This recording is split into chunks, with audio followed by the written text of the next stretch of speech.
Chapter 1242. Chapter 1240. Tang and Feng's phone. Tang Yun asked a bunch of questions at once, showing how worried she was. Xiao and I are fine. Don't worry. We're on the way home, and I'm planning to let Xiao stay with Yao for a while. One, it's for her safety, and the other is for her illness. If she suddenly gets sick, I'll be able to take care of her. Lin Yi said. Oh, let Xiao stay with you? That's a good idea. Tang Yun wasn't jealous, but rather happy. You're right, if Xiao gets sick again, you'll be able to help her quickly. Haha, I knew you'd think too much. Lin Yi breathed out in relief. Tang Yun's understanding was out of Lin Yi's expectations. Was this still the stubborn girl who argued with Meng Yao at Fatty Lai's place? What's there to think? Don't think of me as a petty person. Tang Yun didn't know whether to laugh or cry. You're driving, right? Give the phone to Xiao. I'll talk to her. Okay. Lin Yi said as he passed the phone to Xiao. Lin Yi was someone who had undergone strict training.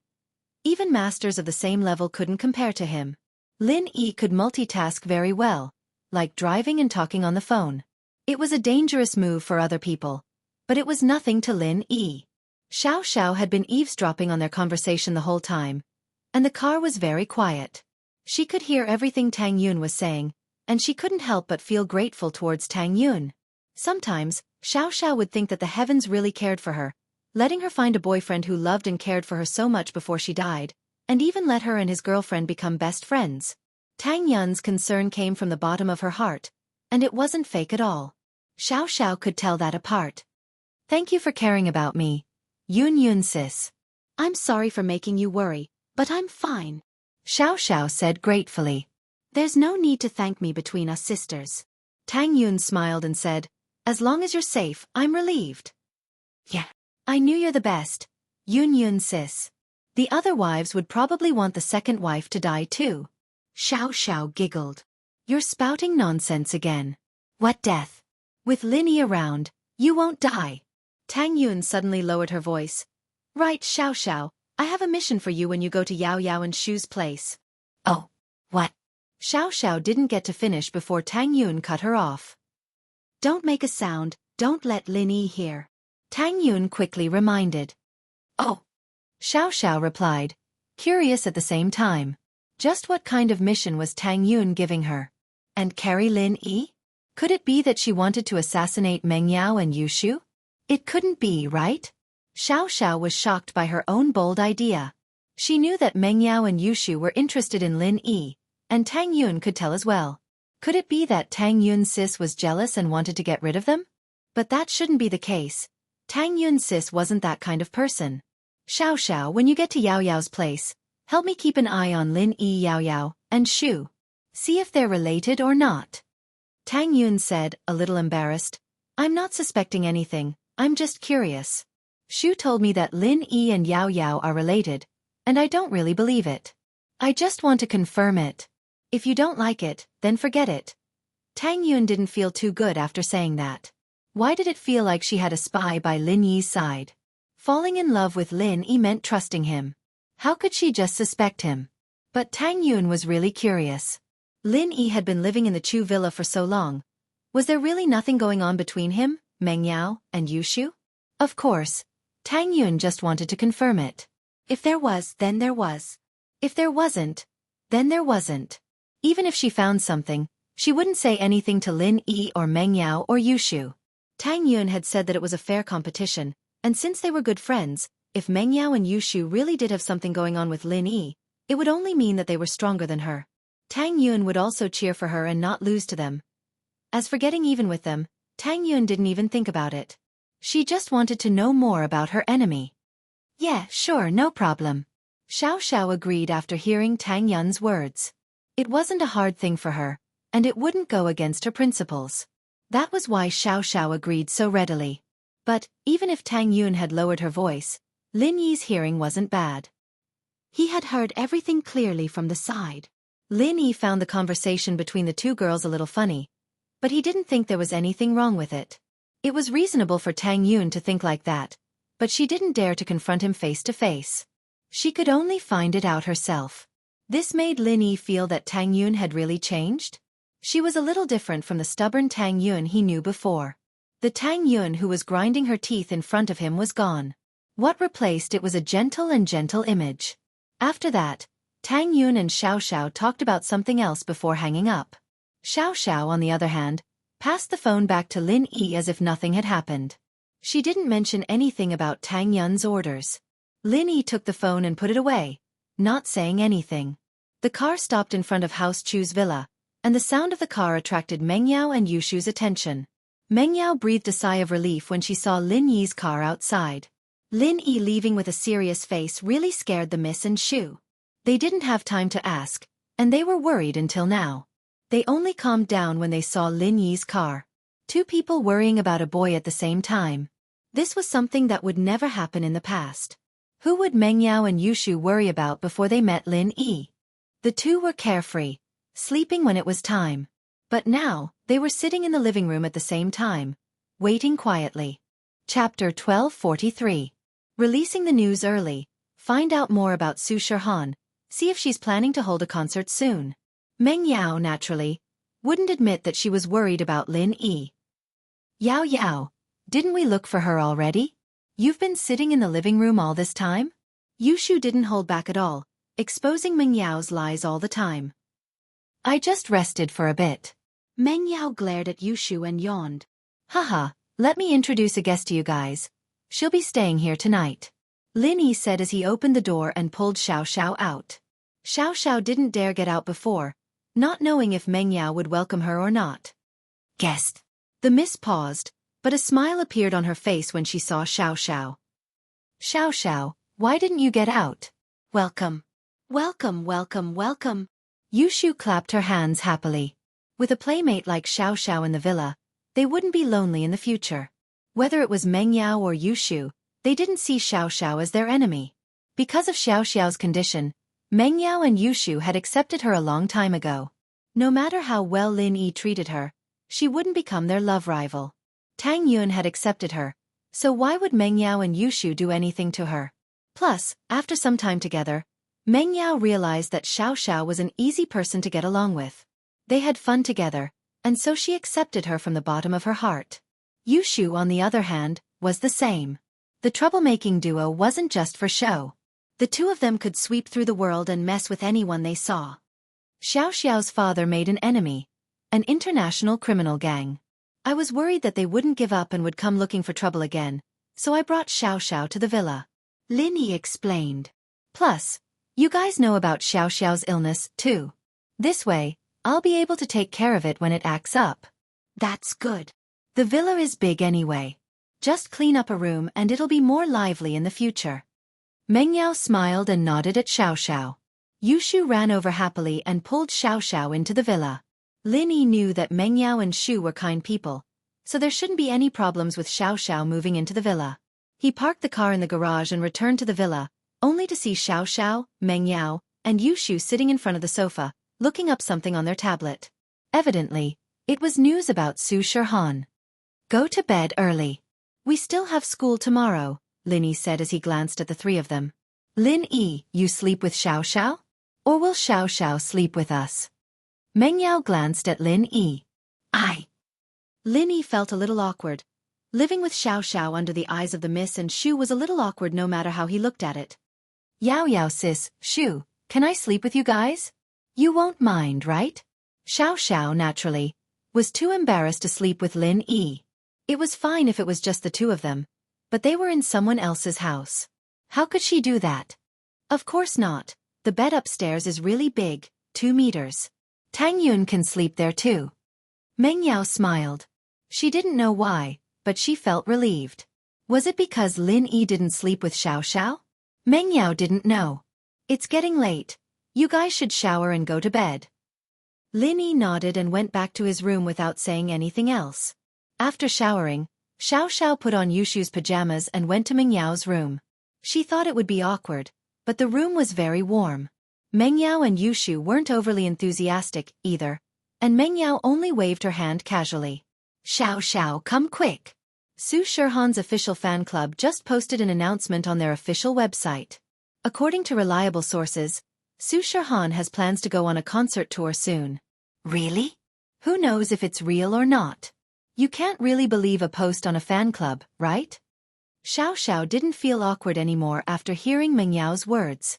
She ran to the bed and squeezed with Yushu, looking at the tablet in Meng Yao's hand. Who knows? But it shouldn't be a scam, right? Look at this ID, it's really high-leveled, an honorary moderator. Meng Yao pointed at the poster on the tablet. It's true. Xiao nodded, a little surprised. Does this mean that the news might be true? It's possible. We'll get the confirmation tomorrow, Meng Yao said. After reading the post, the three laid on the bed and watched a part of Shirhan's MV before turning off the lights and going to sleep. Everything was so natural, as if the three of them had been living together all along, and Xiao didn't have to worry too much about it. Su Shirhan looked at Wang Sis, who was busy in front of the computer, and walked over curiously. Su Shirhan was no different from a normal girl. Curious, active, and lively, just like a normal person. Wang Sis? What are you busy with? Su Shirhan looked at the screen in front of Wang Sis, surprised. Wang Sis, why are you on my fan club website? I'm going to make a post, release some news first, just in case I make a decision, Wang Sis said. Post? What post? Su Shirhan looked at the screen curiously. Wang Sis, isn't that your honorary moderator ID? Why are you saying I'm going to have a concert? You don't have any plans for it recently? Now that you have plans, doesn't that mean you do? Wang Sis smiled. These few days, you might actually have a concert tour. Why? Su Shirhan was confused. Wang Sis, it's not like you don't know that my headache will flare up from time to time. If it happens during the concert, it'll be hard to explain. Su Shirhan had this weird headache, and this was the reason why she didn't participate in public performances often. Even if she had concerts, it was only when she was forced to do so by the company.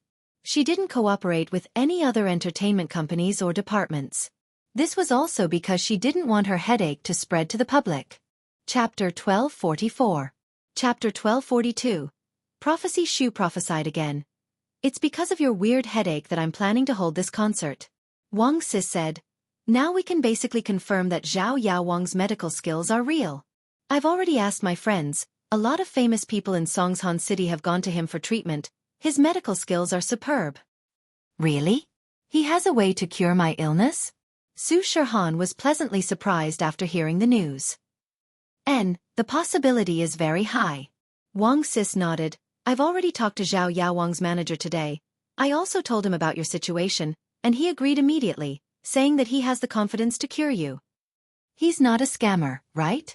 Su Shirhan was a bit worried. You still don't trust Wang Sis's foresight? Wang Sis smiled. Whether he has the ability or not, Wang Sis can tell with one look. Currently, this Zhao Yaowang's reputation is not bad. It's just that he's a bit too shady. The fees are sky high. Sky high then, the money I earn isn't useful anyways. I'm alone, there's nothing to worry about. Su Shirhan didn't really care about money. I think so too, so after careful consideration, I've decided to bring you to see a doctor.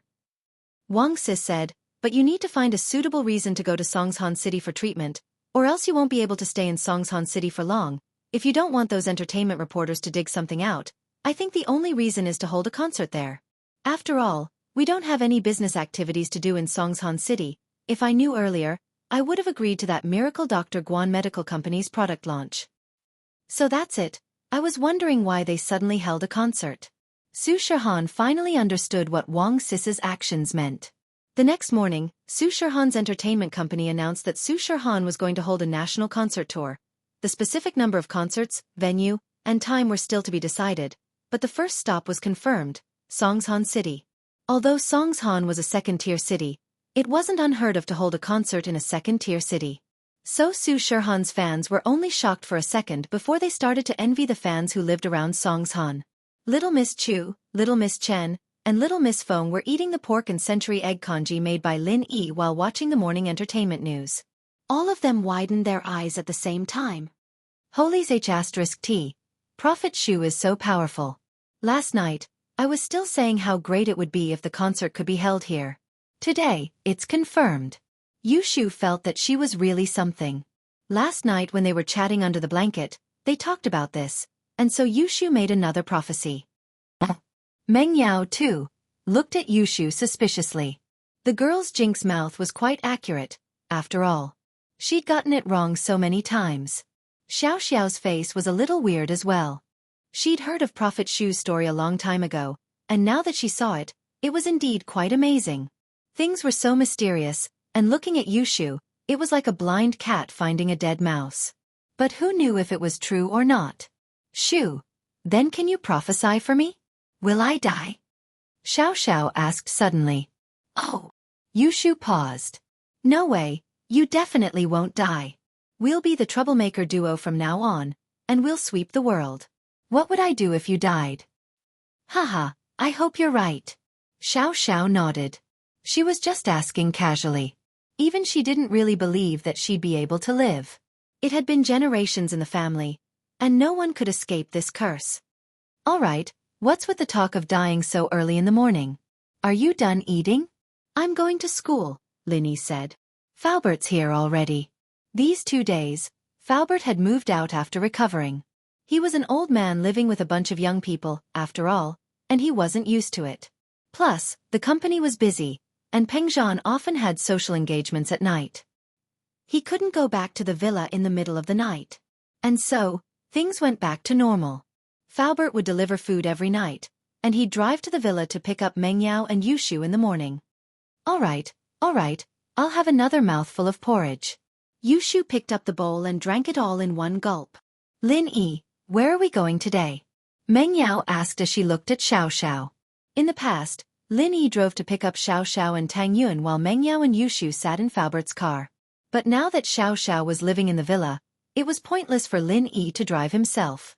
He might as well let Lin Yi and Xiaoxiao get in the car together. But he'd just pick up Tang Yun. Mengyao and Yushu weren't familiar with Tang Yun before, so Tang Yun wasn't used to sitting in their car a couple of times. But now with Xiaoxiao as a link, their relationship was much better. They went out together, and they even slept together at night. Naturally, their relationship wasn't the same as before. Now that Tang Yun was in the car with them, there wasn't any awkwardness. Then we'll all sit in Falbert's car. We'll just pick up Tang Yun later. Linny nodded, seeing through the misintentions. Xiaoxiao looked at Falbert's Bentley, a little envious. This car is so high-end, I want to drive it myself. Xiaoxiao was a car lover, unlike the Miss and Shu, who didn't have any feelings for cars. Then why don't you be the driver? Lin Yi smiled. Lin Yi was a lot more easygoing now. He didn't have to worry about anything anymore. Ever since he resigned, Lin Yi's relationship with the Miss, Shu, and Falbert had gotten a lot better. Lin Yi was still a bodyguard and follower in name, but it could be seen that both Mengyao and Yushu treated him as a friend. Falbert, on the other hand, treated Lin Yi as his savior. Naturally, Falbert wouldn't reject Lin Yi's suggestion. Miss Feng should drive? No, this car's too big. I'm afraid I can't control it well. Xiaoxiao stuck out her tongue and sat in the back. Let's wait for the weekend.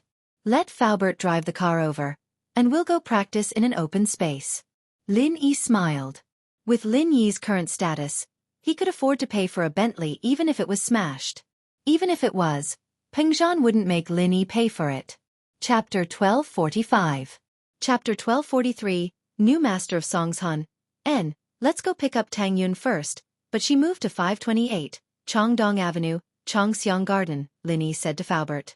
Okay, Mr. Lin. Falbert nodded. There was no need to tell Falbert where to go. To Falbert, who was extremely familiar with Songshan City, Lin Yi was a living navigator. Lin Yi gave Tang Yun a call. Yun, I'll take Falbert's car to pick you up today. You just need to get ready to go. Falbert's car? Then I'll wait for you at the bus stop in front of the district. Falbert's car is pretty big, and it's not easy to drive in the district. Nowadays, a lot of people dump their trash on the roads, Tang Yun said after some thought. That's fine, let's meet at the bus stop then. Lin Yi nodded and didn't force the issue. He had felt it when he sent Tang Yun home yesterday. Many residents had left their trash on the road, and they hadn't had time to move it away. It was quite difficult for cars to pass through. Small cars could still handle it, but big cars would get scratched. Tang Yun hung up the phone and grabbed her bag to go downstairs. Mrs. Tang caught up to her. Yun, was that E? N. Tang Yun replied. I made roasted chicken drumstick. Can you bring him a box to try? He's not here at our house, so we'll make up for it. Mrs. Tang took the lunchbox and passed it to Tang Yun. Okay. Tang Yun thought about it and took it. Recently, she had been eating in the school cafeteria, but since it was a single room, it was fine to bring her own food. Tang Yun took the lunchbox to the bus stop and waited for Lin Yi's arrival. Waiting for her boyfriend to pick her up to go to school was something Tang Yun didn't even dare to think about in the past. Dating in the 3rd year of high school? How was that possible? But now, Tang Yun accepted it naturally and gladly. The relationship between a man and a woman that she thought was shameless in the past was now sweet. Tang Yun realized that her attitude had changed. The road and bus stop in front of the district were newly built, clean and beautiful. Tang Yun never thought that she would move from the slums to a high-class district like this. I wonder how my neighbors in the shanty town are doing now? However, under Lin Yi's intervention, the residents of the slums finally received a high compensation from Zhao Qibing. It was the last good deed Tang Yun did for them. In the future, they would have to rely on themselves. He could help them for a while, but he couldn't help them forever. Moreover, he still had to trouble Lin Yi. Beauty, are you waiting for the bus? Do you want me to give you a ride? A black Ferrari stopped in front of Tang Yun. Inside the window of the car was a young man who looked like a rich young master. He looked like he was sizing Tang Yun up. Zhao Fafa was also one of the owners of Xianxia Garden. His father was a contractor, and this Xianxia Garden was built by his father's company. Thus, Zhao Fafa's father, Zhao Guangxi, also had a house in Xianxia Garden. As Zhao Fafa's 20th birthday present, Zhao Guangxi gave him a villa in Xianxia Garden. Zhao Fafa had a car and a house.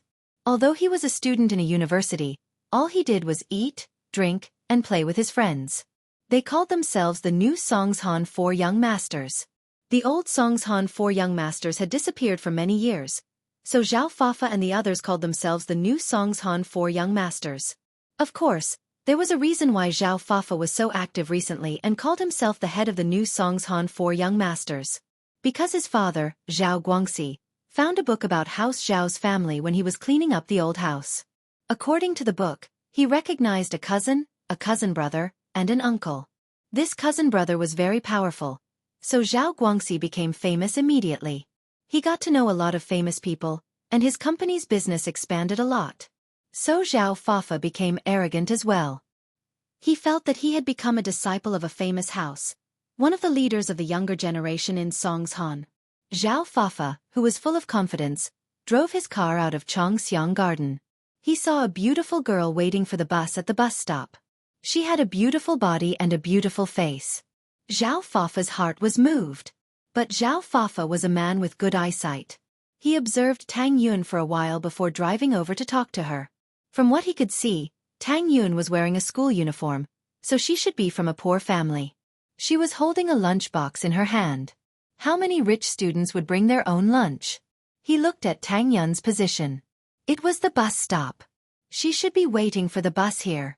If her family was rich, she would get a car to pick her up or drive her own car. If not, she would take a taxi to school.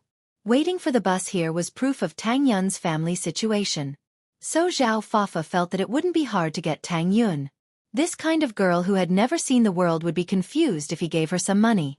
Tang Yun looked at Zhao Fafa in the Ferrari and didn't reply. It had been a long time since Tang Yun had encountered a situation like this, but she'd encountered it a lot back in the slums. That shameless Li Erlin used to pester her all the time, but Lin Yi beat him up and he didn't dare do it again. Pretty girl, are you in a hurry to go to school? Let me send you, I don't have anything to do anyway.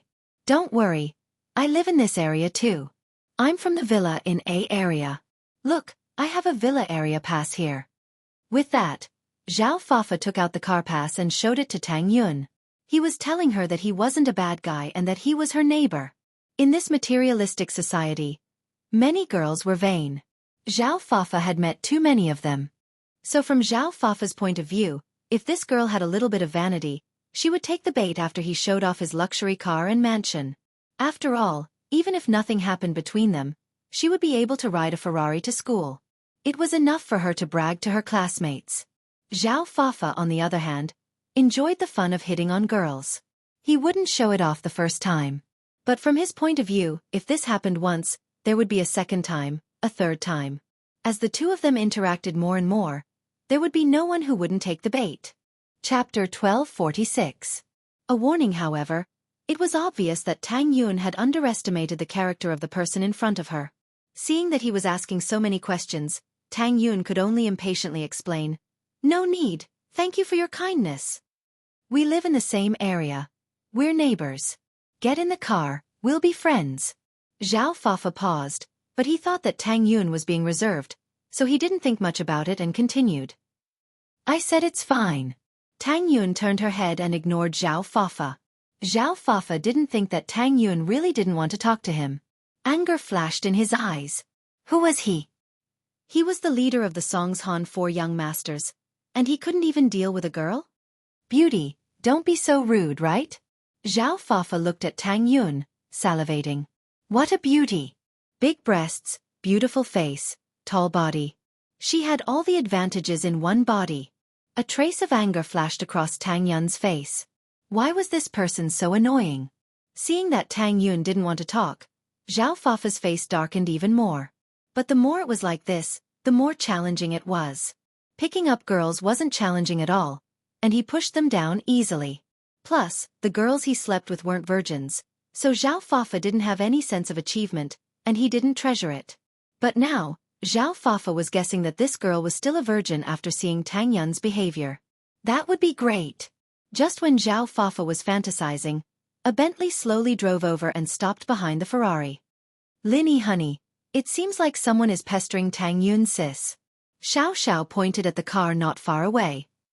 "Yeah, shield bro, go teach him a lesson," Yushu said as if she wanted to see the world in chaos. She loved watching Linny beat people up. Linny got off the car speechlessly. He didn't think that there would be so much trouble on the first day he came to Tang Yun's new home. Back in the slums, after Lin Yi's fame spread, no one dared to cause trouble for Tang Yun. It was the same in school. Lin Yi. Seeing that Lin Yi was here, Tang Yun breathed out in relief. Although they were in public, Tang Yun was afraid that Zhao Fafa would do something overboard. What should she do then? Now that Lin Yi was here, he could save himself some trouble. Yun, what does this kid do?" Lin Yi looked at Zhao Fafa and asked. "He's also a neighbor in the neighborhood. He insisted on sending me to school." Tang Yun didn't want Lin Yi to have a conflict with others, so she said it lightly. She didn't repeat Zhao Fafa's words. Zhao Fafa looked at Lin Yi, his face cold. Even an idiot could tell that Lin Yi was Tang Yun's boyfriend. Zhao Fafa felt like he was cheated. He thought that she was a pure and innocent girl, but he didn't expect her to be a puppy lover. She already had a boyfriend. However, Zhao Fafa liked to poach other people's girlfriends the most. It was a challenging thing, and it was very important for the four young masters of Songshan. Zhao Fafa got off the car and rolled his eyes. He looked at Lin Yi with disdain. He didn't notice that Lin Yi got off the Bentley behind him. His attention was on Tang Yun. How could he notice anything else? So the Bentley behind was automatically ignored by Zhao Fafa. "Kid, you're quite capable, aren't you? Not bad at picking up girls, huh?" Zhao Fafa looked at Lin Yi and extended his hand. "Let's get to know each other. I'm Zhao Fafa, one of the four young masters of Songshan." Lin Yi didn't want to talk to him at first, but when he heard that he was one of the four young masters of Songshan, he froze. Songshan's four young masters? Zhao Fafa didn't expect Lin Yi to know his name. He felt more confident now. "You've heard of my name too? Very well, I'll tell you this. No woman Zhao Fafa, will be able to escape from me." Tang Yun frowned. Why was this guy so shameless? Her boyfriend was here, and he was still talking nonsense. She thought that he was a neighbor, so she gave him some face, but he was getting more and more out of hand. "Are you sick in the head?" Lin Yi looked at Zhao Fafa. "Songshan's four young masters? Which one are you? I know 3 of them, and I've messed with 2 of them. You're the last one?" "HM?" Zhao Fafa froze, then started laughing. Who didn't know how to talk big? Looking at Lin Yi, he couldn't help but mock. "You? Stop bragging. Don't bite your tongue. We'll meet again. Look after your girl. Don't cry when I take her away from you." Zhao Fafa was alone today, so he didn't dare to fight with Lin Yi. He warned him and got into the car. "This is your car?" Lin Yi pointed at the Ferrari. What? Jealous? Zhao Fafa said proudly. You're blocking the road. Lin Yi kicked the Ferrari, and it spun on the road, stopping not far away. On the body of the car, a footprint could be seen clearly. Wah! Zhao Fafa was dumbfounded. At this moment, he forgot to be angry. How did this kid have so much strength? Did he just kick the car away? Was he still human? While Zhao Fafa was still in shock, Lin Yi pulled Tang Yun to the Bentley and got in. The Bentley slowly drove past Zhao Fafa's eyes. What the fuck? Zhao Fafa's eyes were filled with disbelief. Was this kid from a rich family too? Why was he sitting in a Bentley? Zhao Fafa knew how much a Bentley was worth. At least, it was more expensive than his Ferrari. However, the more he looked at others, the more annoyed he was. From his point of view, this Bentley might not be Lin Yi's. It must be his family's. What was this? Didn't his father have a Rolls-Royce? But he had an extra sports car compared to Lin Yi. So, in terms of overall strength, he was stronger than Lin Yi. Snatching a girl from someone like him was more challenging and satisfying. With that thought, Zhao Fafa memorized the Bentley's license plate and prepared to investigate it. As for Tang Yun's background, he wanted to investigate it in the small district. They lived in the same district, so it was easy to get some information. Chapter 1247. Headmaster Ding. Why did you beat him up? He's just a small fry. Just give him a warning. Lin Yi didn't put Zhao Fafa in his eyes at all. He was just a kid from a rich family. After seeing the Bentley that he and Tang Yun sat in, he would probably give up on harassing Tang Yun. After all, provoking someone who was at the same level as him wasn't a smart choice. Unless this Zhao Fafa and his father had mental issues, they wouldn't fight each other to the death over such a small matter. Not long after they arrived at school, Jifeng came to the classroom of 12th grade class 5. He looked at the classroom and said, Meng Yao, Yushu, Lin Yi, come with me for a while. The students in the classroom were starting to get curious. They'd seen how close Meng Yao and Yushu had been recently. Could it be that Wang Jifeng was looking for them because they had puppy love tendencies? But wasn't Lin Yi a couple with Tang Yun? Could it be that he had some kind of relationship with Meng Yao and Yushu? But Meng Yao was the daughter of the chairman of the school. Jifeng wouldn't dare to say anything to her. The boring life of studying always made people want to gossip to relieve their stress. So when the three of them left the classroom, people started to whisper among themselves. However, even Lin Yi himself, who was involved in this matter, was curious as to why Jifeng was looking for them. Fortunately, Jifeng didn't dare to act arrogant in front of them. He didn't take 2 steps and explained, Headmaster Ding asked me to look for you guys to discuss about the donation event for the orphanage? So it was like that. Lin Yi nodded. Other than that, there really wasn't any other reason to link him to Meng Yao and Yushu on the surface. But, even Jifeng himself had his own suspicions.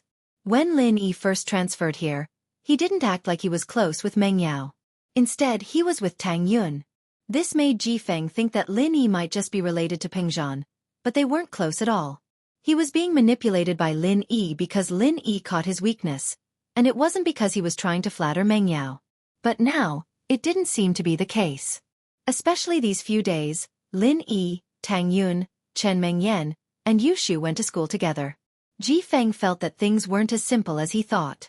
But even so, Jifeng didn't want to get to the bottom of it. No matter what their relationship was, it wasn't his concern. Binggong didn't stand up to greet them as they entered the office. Meng Yao might be the miss of a rich family, but she was still a student. Binggong, on the other hand, was the headmaster of the school. He had to maintain some of his dignity. Fortunately, the miss wasn't a bossy person. She wouldn't do anything disrespectful in school. Take a seat yourselves. Binggong gestured for the 3 to sit on the sofa opposite him. Yao Yao, Shu, and Lin Yi, I called you here today to discuss the donation event for the orphanage. This is also Chairman Chu's idea. After all, you were the ones who suggested it first. If you have any suggestions, you can tell me. Meng Yao and Yushu looked at each other. The 2 of them didn't have any experience like this, and it was just a flash of inspiration. How could they compare to a professional like Binggong in terms of giving suggestions? As the headmaster of the school, it wasn't the first time that Binggong had organized activities for students and teachers. He was more experienced than Meng Yao and Yushu. Headmaster Ding, We're all students. We're not as experienced as you. I'm sure the school already has a plan in place. What do you want us to do? Lin Yi, of course, knew what Binggong was trying to say. Binggong's words were just polite words to save the Miss face. But with the Miss personality, she wouldn't care about such things. Lin Yi, on the other hand, could tell that Binggong really did have some trouble. He must have asked for Peng Zhan's approval before asking Ji Feng to call them here. Binggong looked at Lin Yi, then at Meng Yao and Yushu. The two didn't say anything. Evidently, they agreed with Lin Yi's words. Binggong couldn't help but feel shocked. It seemed like the Miss and Shu were following Lin Yi. But this was good. With a smart person like Lin Yi here, it would save them a lot of trouble. And so Binggong said directly, here's the thing. After the school's discussion, we decided that it's not a problem to ask for donations, but it's not easy to get these bosses to donate money. Although the boss who received the invitation might generously donate 10 or 20,000 yuan, it shouldn't be a big sum of money for the orphanage. What I'm trying to say is, since we're doing this, we should raise as much money as we can, at least temporarily. Yes, Headmaster Ding, you're right. Lin Yi nodded and didn't say anything else, listening to Binggong. First of all, in order to get those celebrities to donate money willingly, we have to at least hold a show. If there's a show, there needs to be a host, and according to the current rules, the host should be a beautiful woman. Beautiful women are easy on the eyes. Binggong laughed dryly and said, although it's a bit tacky, in order to get those rich people to donate, we have to be tacky. And in the school, there are 3 school beauties, Yao Yao, Shu, and Tang Yun. I think there's Xiao now? Lin Yi was a little surprised. He didn't expect the old-fashioned Binggong to say something like this. Meng Yao, on the other hand, was a little embarrassed to be called a school beauty by the headmaster, but Shu, on the other hand, accepted it happily. Headmaster Ding, you want me and Shu to be the hosts? Meng Yao asked. Of course, that's my idea. Whether you guys are willing or not, I'll have to discuss it with you guys. Binggong nodded. Of course. Meng Yao nodded, not rejecting it. It's my duty to donate to the orphanage. Hosting? I'm not really suited for it. Yushu didn't want to go. She had to stand on the stage for so long, and for someone with ADHD like her, it was hard. How about this? Let Tang Yun and Yao Yao do it. They're about the same height. Lin Yi thought about it and decided for Tang Yun. Chapter 1248. The celebrity seeks help. After this matter was settled, Binggong changed the topic. One more thing. Even if we ask the celebrities to donate, I don't think they'll be able to get much, so I've decided to turn the second half of the event into an auction. We'll auction some items, and the proceeds will all be donated to the orphanage. It'll be similar to those charity auctions. As for the items being auctioned, other than Chairman Chu providing a portion of it, if you have any more expensive items that you don't need, you can bring them out for the auction as well. It'll add some popularity to the auction. From Binggong's point of view, a miss like Meng Yao must have gotten a lot of expensive gifts since she was young. If there were any that she didn't need, she could bring them out and sell them for a good price. Especially the miss personal belongings, it was a little ambiguous. Binggong looked like an upright and old-fashioned person, but that wasn't the case. It was just that as the headmaster, he had to be like that sometimes. Of course, Lin Yi, the miss, and Shu didn't know about Binggong's dirty thoughts. If they knew, the miss wouldn't have brought her things out for the auction. After everything was settled, Lin Yi, Meng Yao, and Yushu returned to class. The news that the school was going to hold a fundraising event was also announced. The preliminary round of the singing competition was also put on the agenda. At the same time, the celebrity Su Shirhan avoided the entertainment reporters and came to Songshan with Wang Sis. On the entertainment company's side, Su Shirhan's concert team was on the way to Songshan, but Su Shirhan and Wang Sis were nowhere to be seen. The two teams, one in the open and one in the dark, successfully attracted the attention of the entertainment media. Although the reporters didn't see Su Shirhan, they still believed that she was in the team. After all, this was Su Shirhan's concert planning team. Without Su Shirhan, how could they hold a concert? So everyone thought that Su Shirhan didn't want to be interviewed, so she hid in the team and didn't want to appear. An MPV quietly stopped at the entrance of the Floating Cloud Bar. A man in a hat and glasses, armed to the teeth, and a woman in her 30s alighted from the car and entered the bar. It wasn't the bar's business hours right now. It was only 10 o'clock in the morning. There wouldn't be any customers in the bar at this time, so the two's visit surprised the bar staff. "Ladies, may I ask why you're here?" The waiter greeted them in surprise and asked. "Is this Zhao Yaowang's clinic?" "We're here for a consultation," Sister Wang said calmly. She had already inquired about Zhao Yaowang's whereabouts and knew that this was the bar. "Please wait a moment." The waiter did not dare to neglect. Hearing that they were here for consultation, he immediately turned around and went back to report. During this period of time, there was an endless stream of people coming to the bar to see Yao Wang. This had become one of Yao Wang's biggest sources of income, so the waiters knew about it. Not long after, Su Jiaonong walked out from the back of the bar. Seeing Su Shihan's outfit, he was obviously taken aback. Could it be that she had some sort of leprosy disease and couldn't meet people anymore? "Don't infect me." But for the sake of making money, Su Jiaonong naturally wouldn't show any disgusted expression. He smiled and said, "Excuse me, what illness are you here for? Were you happy before?" "Yes, my surname is Wang. You must be CEO Su Jiaonong, right? We just talked on the phone yesterday." Sister Wang smiled and said to Su Jiaonong, "Ah, it's Su Shihan." Su Jiaonong paused and immediately remembered the phone call yesterday. He also understood why the person in front of him was so well dressed. It was a superstar, and they were afraid of being seen. No wonder they dressed like this. Sister Wang nodded with a smile and made a shushing gesture. "CEO Su, can you bring us to see Yao Wang now?" "Please." Su Jiaonong quickly made a gesture with a smile on his face. This was the superstar Su Shihan, the little rich lady in the entertainment industry, the real sugar daddy. This time, Master Bing was going to earn a fortune again. With that thought, Su Jiaonong became even more enthusiastic. "Yao Wang is free right now, please come in." Su Jiaonong brought Su Shihan and Sister Wang to the back room of the floating cloud bar and saw an old man with needles all over his body and a young man in a wheelchair. Both of them froze. "This." Sister Wang looked at Su Jiaonong in puzzlement. Were these two patients? Where was Zhao Yaowang? "This is Zhao Qibing, Master Bing, our boss, and also Yao Wang's young master." Su Jiaonong introduced to Sister Wang and Shihan. Master Bing's leg was broken because of an accident, but with Yao Wang's treatment, it should be healed soon. "Hello, Master Bing." Sister Wang nodded politely to Zhao Qibing. "Hello, Manager Wang, right? I've heard about you from Jiaonong. Welcome." Zhao Qibing smiled and pointed at Yao Wang. "This is Zhao Yaowang." "Ah." Sister Wang froze and looked at the old man with needles all over his body in disbelief. What's that on his body?" Shihan asked in surprise. "Huh, this is a lightning rod, used to avoid lightning when we go out. We don't want to be struck by lightning, so we stick them on our bodies." Zhao Qibing made up an excuse.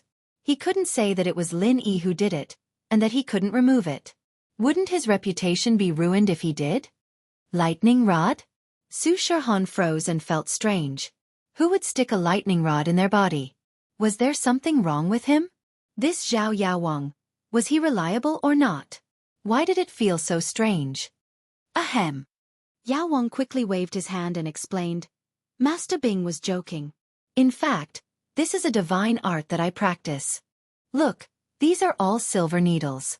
I'm an expert in medicine and acupuncture, so I use acupuncture to increase my strength. Oh, I see. Sister Wang understood, and her eyes flashed with admiration. Yao Wang is indeed a master, to be able to use such a mysterious method to increase strength. It's nothing, haha. Yao Wang laughed proudly. Let's not talk about this for now, let's see the doctor first. This is the superstar, Shihan, right? Yes, it's Shihan. Sister Wang nodded. Thank you, Yao Wang. Chapter 1249. The disease is cured before Su Shihan came. Yao Wang already knew what Qibing was thinking about. Qibing was a very perverted person, and he wanted to take advantage of the fact that the superstar was here to get close to her. This Su Shihan, on the other hand, covered herself up so tightly that it wasn't pleasing to the eye at all. Seeing Master Bing's expression, Yao Wang naturally suggested it for him. As expected, after hearing Yao Wang's suggestion, Qibing's expression relaxed. Qibing was also a fan of Su Shihan, and now that there was a chance to get close to her, how could he let it go? Usually, when Yao Wang was treating patients, he wouldn't be there. This time, he was here for Su Shihan. This. Do I really have to open it? Su Shihan was hesitant. Qibing's invasive gaze made her a little wary. Su Shihan had a strong sense of self-protection. She could sense anyone who had bad intentions towards her. Otherwise, she would have been tainted by the entertainment industry a long time ago. Of course. Yao Wang nodded. Traditional Chinese medicine focuses on look, listen, question, and feel the pulse. You're covered up so the first look won't work. How are we going to proceed to the next step? So that's how it is. Wang Sis nodded. Han, quickly take off your sunglasses and hat. There are no outsiders here, so there won't be any reporters watching. N. Su Shihan had no choice. She could only take off her hat and sunglasses. The beauty that blossomed in that instant was out of this world, and Zhao Qibing's eyes widened.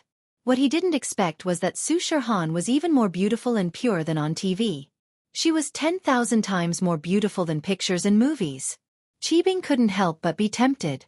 If he could spend the night with Su Shihan, it would be such a great thing. Qibing wanted to find a suitable opportunity to bring it up. Yao Wang, how is it? Su Shihan could only pretend that she didn't see Qibing's naked gaze. She needed his help, and she couldn't just leave. If Yao Wang really had a way to cure her, then she could only endure it. You often get headaches for no reason, right? Although Yao Wang's medical skills were superb, he couldn't tell what was wrong with Su Shihan. However, he wouldn't let Su Shihan go so easily. Putting aside the fact that he wanted to earn money from Su Shihan, Zhao Qibing was definitely interested in her. If he said that he couldn't cure her, then Zhao Qibing wouldn't have any chance at all. Yes. Su Shihan nodded. I don't know when it happened, but I started having headaches all of a sudden. There's no pattern at all. And it can be treated. Yao Wang carefully checked again and nodded. Is there really a way? Su Shihan was shocked. After so many years, she had seen many famous doctors, but in the end, there was no good solution. She didn't expect Yao Wang to have a solution. Of course, I'm not called the king pharmacist for nothing. The king of medicine said proudly, it can be said that there are no illnesses in this world that can baffle me. None of them are difficult for me.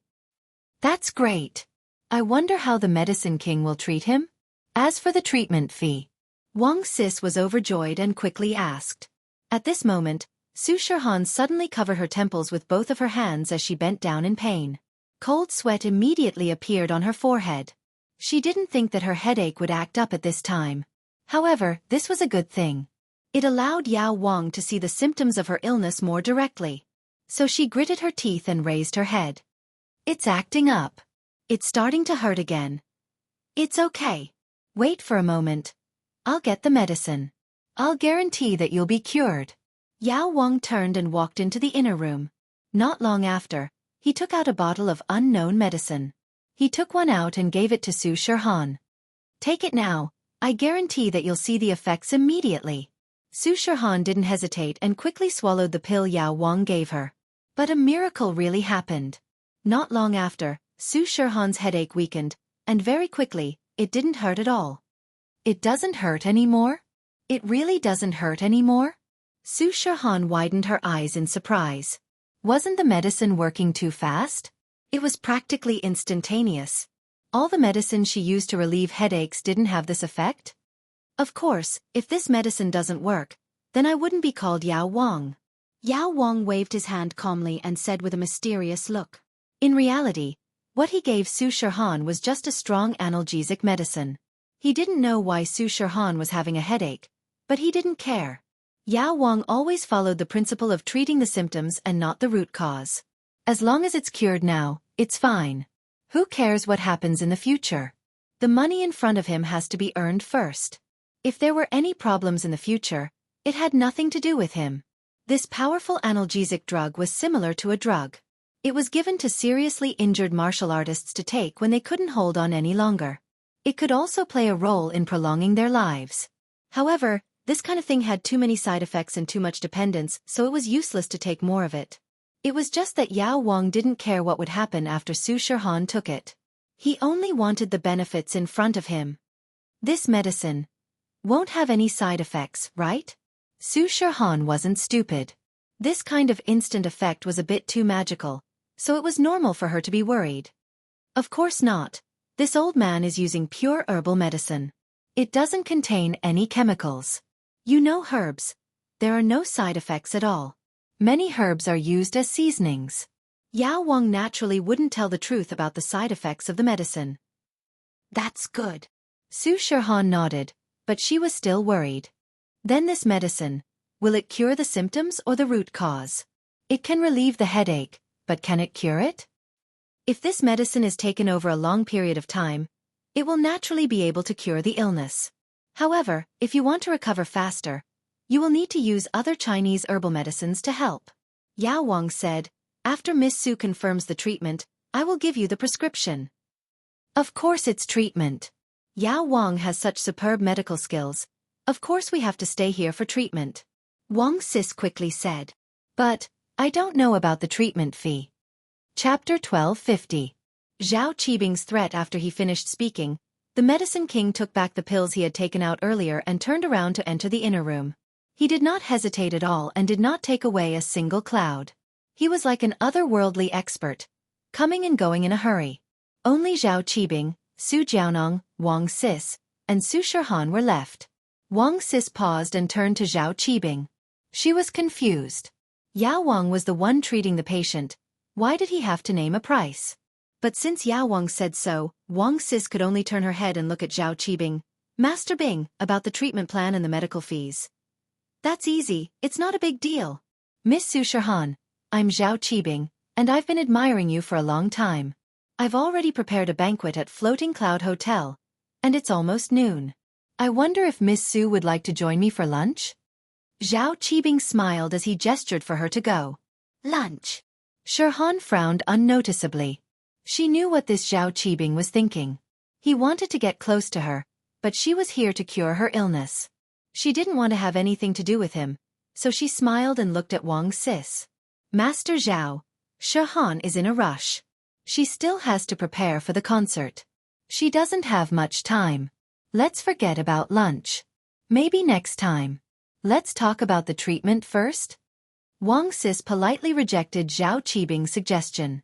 What? Miss Su doesn't want to give me face? Zhao Qibing's face darkened. If Miss Su is busy, then go ahead. When you're free, we'll talk about the treatment. Mr. Su, send them off. That's... Wang Sis froze. She didn't think that Zhao Qibing wouldn't give her face like this. He wouldn't treat her if she didn't eat. There was such a rule? Manager Wang, Miss Su please. Su Jiaonong walked over and said faintly. Wang Sis finally understood that Zhao Qibing was serious.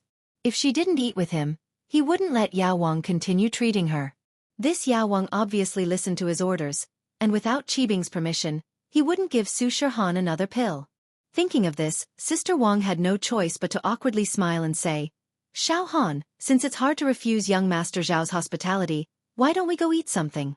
We have to eat anyway. Su Shihan was very unhappy, but there was nothing she could do. In order to cure the disease, she could only nod reluctantly. As a public figure, it was inevitable that she would participate in some activities that she wasn't willing to participate in, so Su Shihan was mentally prepared for this. All right, since Master Bing said so, let's go. Shihan nodded. That's more like it. Qibing was delighted. Trying to be reserved with me? I hate being reserved the most. You're a celebrity. Although you look good on the surface, everyone knows what you're doing in the dark. Because they were going out, Su Shihan still put on her hat and sunglasses and quickly got into her MPV. Qibing originally wanted to sit in the same car with her, but Wang Sis clearly didn't want him to get in. Qibing had a wheelchair, and it was inconvenient for him to move. He didn't even get to the front of the MPV before Wang Sis closed the door. There was no other way. Qibing could only cuss in his heart. Stupid bitch, I'll make you beg me to fuck you, or else I won't let Yao Wang treat you. You'll die from the pain. Qibing got into his MPV and led the way to Starlight Hotel. Wang Sis, this Zhao Qibing obviously doesn't have any good intentions. Shihan looked at Wang Sis worriedly after getting in the car. This trip wouldn't be as smooth as it seemed.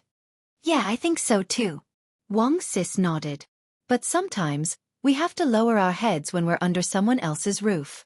We need his help, and you've seen it yourself. That Yao Wang is indeed powerful. One pill and he cured the disease. This has never happened before. That's true, but if Zhao Qibing really makes some unreasonable requests, then I won't treat him. Shihan said stubbornly. We'll see. He's probably just a fan of yours, wanting to have a meal with you intimately. We can't ask for too much, after all, we're paying for the treatment. Wang Sis said. I hope so. Shihan nodded. In the luxurious room of Starlight Hotel, Zhao Qibing sat on the main seat, and under his strong request, Su Shihan had no choice but to sit next to him. On the other side of Zhao Qibing was Su Jiaonong. Yao Wang didn't attend. Qibing's intention was clear. If she wanted to treat him, she had to talk to him. If he wasn't happy, then there was no need to talk. Miss Su, I'm your fan. I've liked you since long ago. When we were in school, I used to masturbate with your picture. Haha. Qibing raised his glass and said shamelessly. I didn't expect to see you today, Miss Su. You're even prettier than in your picture. Even I'm getting excited. Come, Miss Su, let me toast to you. Shihan's face turned green. She'd seen shameless people before, but they were mostly suggestive. Someone like Qibing, saying such disgusting things right off the bat. Shihan had never heard of such a thing before. Was there such a shameless person in this world? Using her picture to masturbate? Shihan really wanted to flip the table and leave right there. Of course, as a superstar, Shihan couldn't rule out the possibility of perverts fantasizing about doing dirty things to her. Shihan couldn't control others. But, to say it out loud in front of him, this Zhao Qibing was really a piece of work.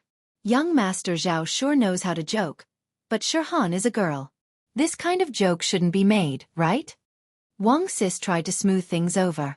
Master Bing, thank you for your warm hospitality. We're here for treatment, but you're treating us. I'm so sorry. Are you kidding me? I'm speaking from the bottom of my heart. Qibing waved his hand and said faintly. Manager Wang, trust me. You should be able to understand what I mean. Wang Sis's heart skipped a beat. Could it be that Qibing really had feelings for Shihan?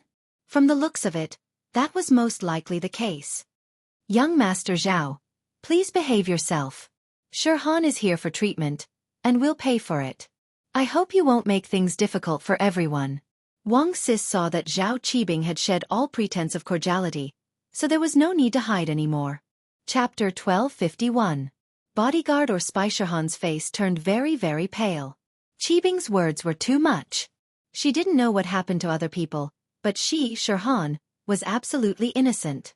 Since her debut, she hadn't even filmed an intimate scene with a man, let alone having a relationship with someone else. Young Master Zhao, I hope you understand that we're paying to see a doctor. Yao Wang is treating us, and it's not like we're not paying. We can't agree to your request. Wang Sis rejected Qibing's proposal. Paying? You think you're so great just because you're rich? Don't you know who I am? I'm the young master of the hidden house Zhao. What's money in my eyes? I have money. Don't think that just because you have money, I have to treat you. This isn't a hospital. If you think you're rich, you can go to the hospital. But here, money doesn't work. Qibing laughed coldly and raged. You either stay with me or leave. Make your choice. You. Su Shihan was so angry that her body was shaking. Her headache came back again. Su Shihan held her temples as cold sweat dripped down from her forehead. Han, what's wrong? Wang Sis was shocked and quickly held Su Shihan's hand. It's nothing. Wang Sis, I'll be fine in a while. Shihan breathed heavily. What a pain. You reap what you sow. If you'd agreed to my request earlier, this wouldn't have happened, right? Qibing laughed coldly as if he had Shihan in his grasp. Wang Sis, let's go. Shihan gritted her teeth and stood up. Her personality was like this. She'd rather die than submit. The more you forced her, the more she wouldn't submit. Even if she died, she wouldn't submit to you. If he really cured her, and their relationship improved, Shihan might really give herself to him. After all, humans were sentimental creatures. It was hard to say what would happen after a long time. But what Su Shihan hated the most was this kind of arrogant and threatening people. She would rather die in pain than give in. Han. Wang Sis was in a difficult position. She'd finally found a famous doctor, and now it was like this. Capsule, Since they don't want to see us, let's send them off. Zhao Qibing, on the other hand, didn't think much of it. As long as he had Yao Wang as his trump card, he didn't have to worry about not taking the bait. At that time, your headache will be unbearable, and you will have no choice but to come and beg me. Manager Wang. Miss Su, please. Su Jiaonong stood up and said lightly. At the same time, everything that happened in the private room was clearly heard by the driver of the business car downstairs. What Wang Sis didn't know was that her phone was bugged, and the person who bugged her was her driver and assistant, Su Shihan's bodyguard, Feng Sanhuang. The name Feng Sanhuang sounded like a butler or a servant in a big family. It wasn't common, but of course, it was just a name. It didn't matter if it was a little weird. The important thing was that he was good at martial arts. He had been protecting Su Shihan for the past few years. He was conscientious and responsible. This was also the reason why Wang Sis and Su Shihan valued him so much. But no one would have thought that such a seemingly loyal person would actually install a listening device in Sister Wang's phone. Feng Sanhuang's face darkened as he listened to Qibing's words. He hesitated for a moment before dialing a phone number. Sanhuang? What's the matter? The call went through quickly, and a deep male voice came from the other side.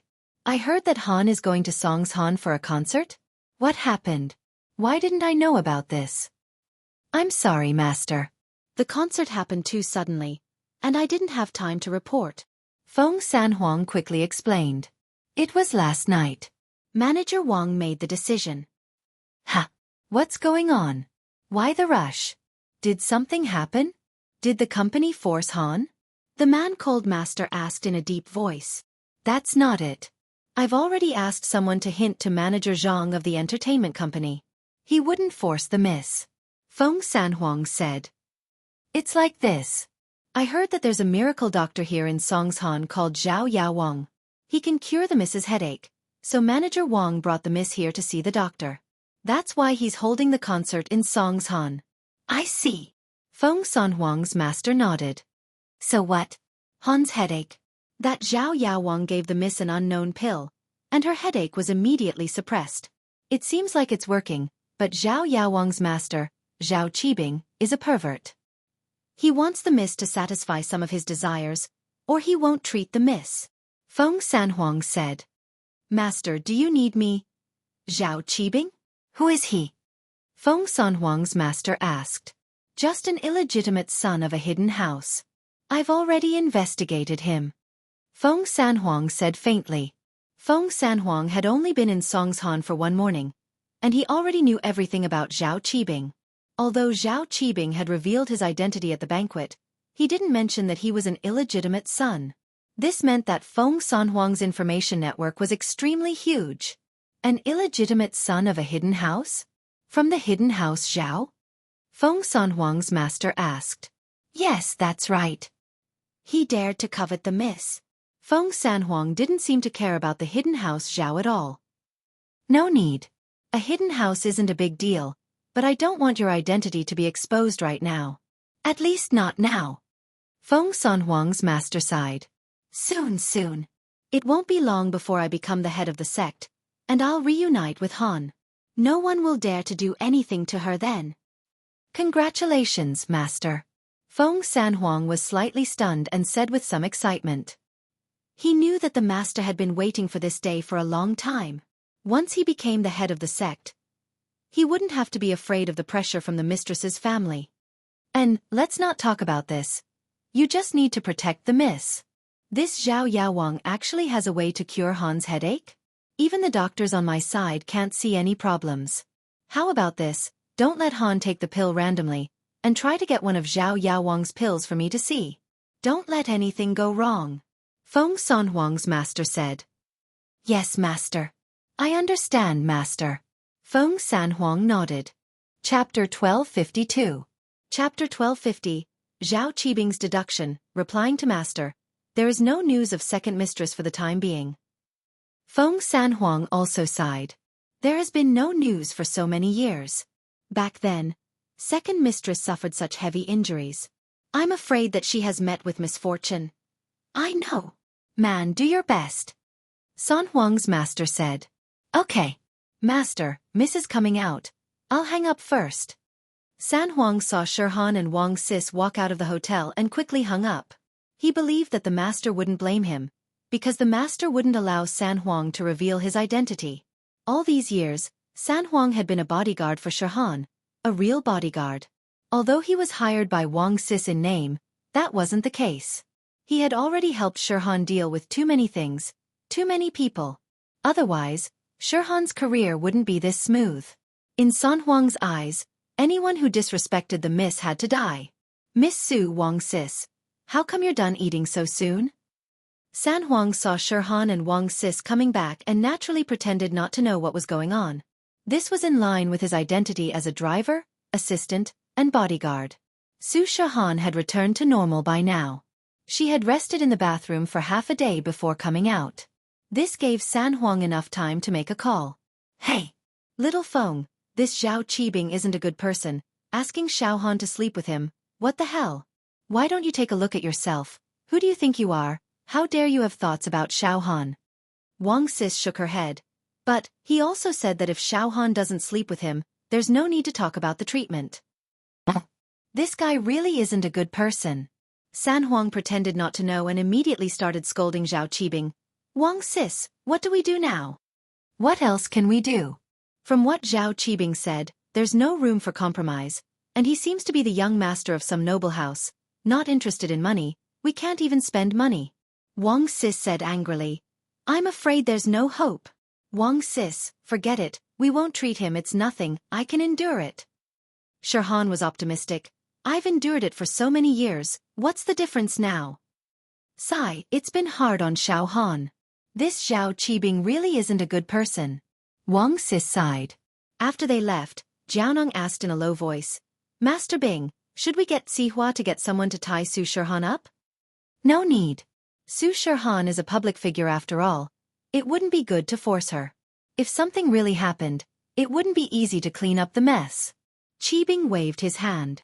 But, Su Shirhan, this girl sure knows what to do. He could actually endure the headache? Wasn't it just getting fucked? Can't die? Are there any less performers like them who get fucked? This. Su Jianong hesitated. Master Bing, Su Shirhan hasn't had any scandals since her debut. On her fan club forum, many fans believe that Su Shirhan is still a virgin. Are you serious? She's a virgin? Qibing paused. No way? It seems like it's possible now. Jianong analyzed. Master Bing, think about it, if Su Shirhan wasn't a virgin, letting you sleep with her for a night wouldn't be a problem, it could even cure her headache. But now, it seems like Su Shirhan's attitude is a bit problematic. You're right. Qibing nodded. If Su Shirhan is really a virgin, then I'm really lucky. But, I'm afraid that Su Shirhan won't come back. Jianong was worried. If that's the case, Su Shirhan might just leave today. No way? She'd rather stay in pain? Qibing didn't quite believe it. It's hard to say. Jianong shook his head. Leaving Qibing aside, the news of Su Shirhan's concert spread like wildfire. Whether it was on TV or media, they all began to publicize the concert. Su Shirhan looked at the flyer and felt helpless. If she knew this would happen, she wouldn't have stayed here to treat her illness. She wouldn't have organized this concert. But, the publicity had already been released, and it was impossible to stop it. Su Shirhan could only grit her teeth and continue rehearsing, trying to make the concert a success. Wow, the publicity for Su Shirhan's concert is out already? Yushu was surprised as she looked at the news on her phone. I've already booked the tickets through the internet. If I didn't book it in advance, the tickets would probably be sold out. Meng Yao had already prepared for this. You can book tickets with your phone too? Tang Yun was surprised. She wasn't familiar with these high-tech things, and she had never used a phone before. The phone Lin Yi bought for her was only for calling and texting. She didn't use any other functions. Yes, but you need to set up a monthly data plan, Meng Yao said. Right, Lin Yi, did you talk to Yun Yun about being the host? I texted her and she said that she would try, Lin Yi nodded. I'm afraid that I won't be able to do it well. This was Tang Yun's first time as a host. She didn't like to show her face in public. She knew that she was very beautiful, and she didn't want people to harass her, so she kept a low profile. But now that she had Lin Yi's protection, no one dared to harass her in school anymore, so Tang Yun was able to relax. Being a host for a public event while she was still a student was a good experience. It's fine, they're all good lines. Just read them. Meng Yao didn't feel nervous at all. She was a lady from a rich family, and she was confident. Plus, just do whatever you want. No one will do anything to you if you say something wrong. It's just a school event. It's not an official live broadcast. Hearing Meng Yao say it so casually, Tang Yun calmed down. Right, this is my mom's braised chicken leg. Do you guys want to try it? Originally, when we moved into our new house, we wanted to invite you to Liaoguidi for a feast, but Xiao got into trouble, so it was delayed. So, my mom specially brought some chicken legs. Sure, I love chicken drumsticks. Yushu said as she picked one up with her chopsticks and started eating. The food in the cafeteria wasn't here yet, so she could start eating first. Xiao picked up a drumstick and started wolfing it down without a care in the world. Chapter 1253. Chapter 1251. Guessed right, not bad. I've tried Mrs. Tang's cooking before. Lin Yi took a drumstick and took a bite. Tang Yun felt very satisfied as she looked at the group eating the drumsticks. Life sure was strange. Never in her wildest dreams would she have thought that she'd become good friends with Meng Yao and Yushu. The three of them were known as school beauties, but Tang Yun knew very well the difference between her and Meng Yao and Yushu. One was a commoner school beauty, and the other was a rich Mississippi. If it weren't for Lin Yi, Tang Yun wouldn't have been able to eat at the same table with Meng Yao and Yushu even after graduation, let alone going out and living in the same tent. After graduation, everyone would go their separate ways, and they wouldn't meet again. Maybe in a future reunion, Meng Yao would take over Pengzhan Industries, and Shu would be by her side, and they'd become even more dazzling. She, on the other hand, would become like her mother because of time? Now that she thought about it, her mother's snobbishness wasn't unreasonable. Who didn't want to live a better life? It was just that she didn't understand this before, and she never thought about it. Fortunately, the heavens let her meet Lin Yi, and after meeting him, life became completely different. Maybe in a future reunion, she'd be able to sit with the Miss and Shu. Life was really strange. Since Yun and I are the hosts of the event, we won't have the chance to participate in the singing competition anymore. Shu, you and Xiao can participate if you want, right? Meng Yao asked. If Yao isn't going, I won't go either, Yushu said. If Yun sis isn't going, I won't go either, Xiao said. Meng Yao and Tang Yun looked at each other, speechless. In that instant, the miss felt that Tang Yun had really gotten stronger. Before she knew it, Xiao had run over to her side, and the two seemed to be evenly matched now. If they were to fight again, it'd be a 2-2 tie. But now, the possibility of a war was very, very small. Even if Xiao really did leave, the three wouldn't be able to go back to the tense situation they used to be. After all, their friendship had been formed, and no one would want to turn against each other again. They could only accept each other and endure it silently. Meng Yao wondered if this was a good thing or a bad thing. Good things and bad things, what does that have to do with me? She had never liked Lin Yi. Yes, she didn't like him. In the afternoon, the school changed to a self-study session, and each class sent out some of their better singers to the field for the competition. Since it didn't concern them, Lin Yi, Meng Yao, Yushu, Tang Yun, and Xiao didn't go watch, instead going to their own classrooms to study. Ling Shan drove to Donghai and met Huaijuan in one of the hotel rooms. If it were someone else, Ling Shan naturally wouldn't go to a place as intimate as a hotel room. If word got out, people would think that she was seducing her boss to get a higher position. But Huaijuan was fine. Everyone in the police station knew that Ling Shan had always treated Huaijuan as her big brother, and that Huaijuan had always taken good care of her. Other than their sibling bond, there wasn't anything special between the two. Of course, this was also because Huaijuan was a righteous man, and he didn't have any rumors. Otherwise it would be hard to say. Director Yang, I hope I'm not interrupting your work? Ling Shan was pleasantly surprised to see Huaijuan. Huaijuan had been transferred out not long after she'd been promoted to captain, and she hadn't seen him since. Seeing him here, Ling Shan felt a sense of familiarity. Haha, Song. This isn't a unit. Just call me Yang bro, why call me director? It's so distant. Huaijuan was doing pretty well. His injuries were under control after taking the medicine Lin Yi gave him, and it didn't hurt as much anymore. He felt a lot more relaxed. Okay, I'll call you Yang bro then. Ling Shan was very obedient in front of Huaijuan, like a little sister. But Ling Shan only saw Huaijuan as an idol. She didn't have any romantic feelings for him. Idolatry and love were two different things. She didn't know why, but she had this feeling that Lin Yi was stronger than the young bro she respected. Ling Shan felt very guilty. She was just a normal woman after all, forgetting about her brother when she had a lover. What's wrong? Why's your face turning red and white? Huaijuan asked curiously. It's nothing. Ling Shan shook her head, a little embarrassed. I just thought of someone. It's nothing. Oh? Who did you think of? You're not thinking of a boyfriend, are you? Huaijuan teased as he looked at Ling Shan. Of course not. Ling Shan jumped in fright. No way, right? Young bro was a criminal investigator after all. He could tell what was on her mind with just one look?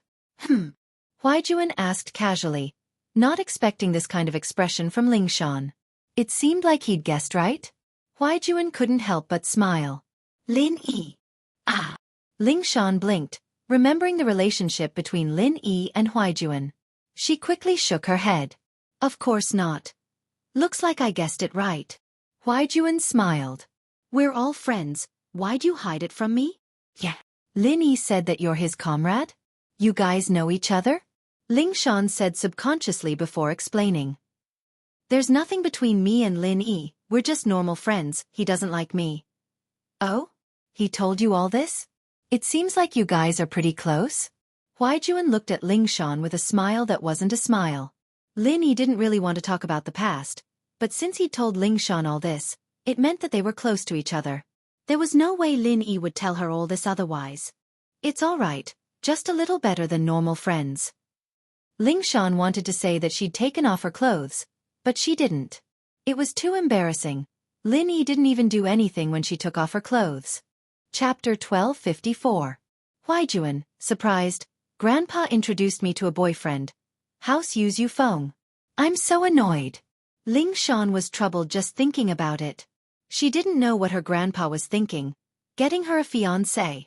She wouldn't have told her grandpa about her breakthrough if she'd known. House Yufeng? Huaijuan blinked. He was also a child of an aristocratic family.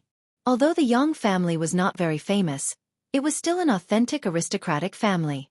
This kind of aristocratic family usually had an old ancestor who was in seclusion. Moreover, they did not compete for the position of one of the 4 aristocratic families. It was enough to have a place among the 5 small aristocratic families. Therefore, no one would offend such an aristocratic family, but they would also not be excluded too much. Naturally, Huaijuan had heard of Yufeng's name, but what puzzled him was why House Yu and House Song would form a marriage alliance. House Song's advantage wasn't that obvious?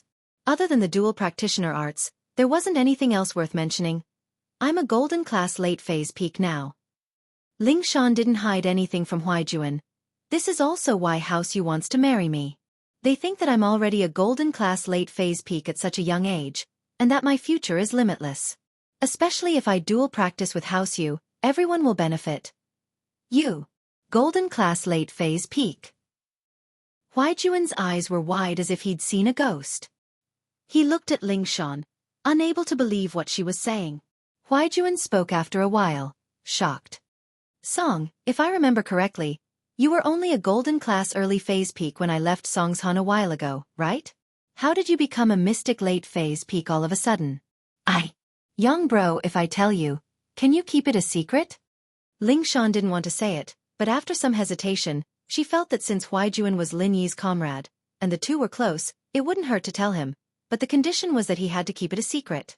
Ling Shan naturally knew the importance of this.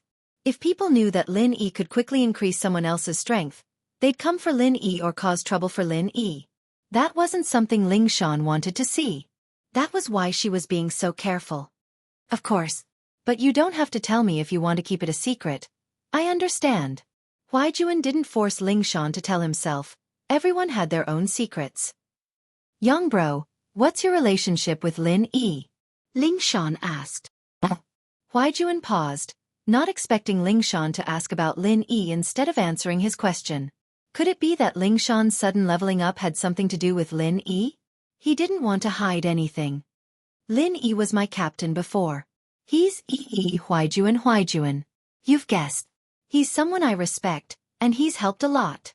Lin Yi. Lin Yi Shu. Lin Yi Lin Hu. Lin Yi is have told. Who Linum, I who dash E Lin, who dash I Lin.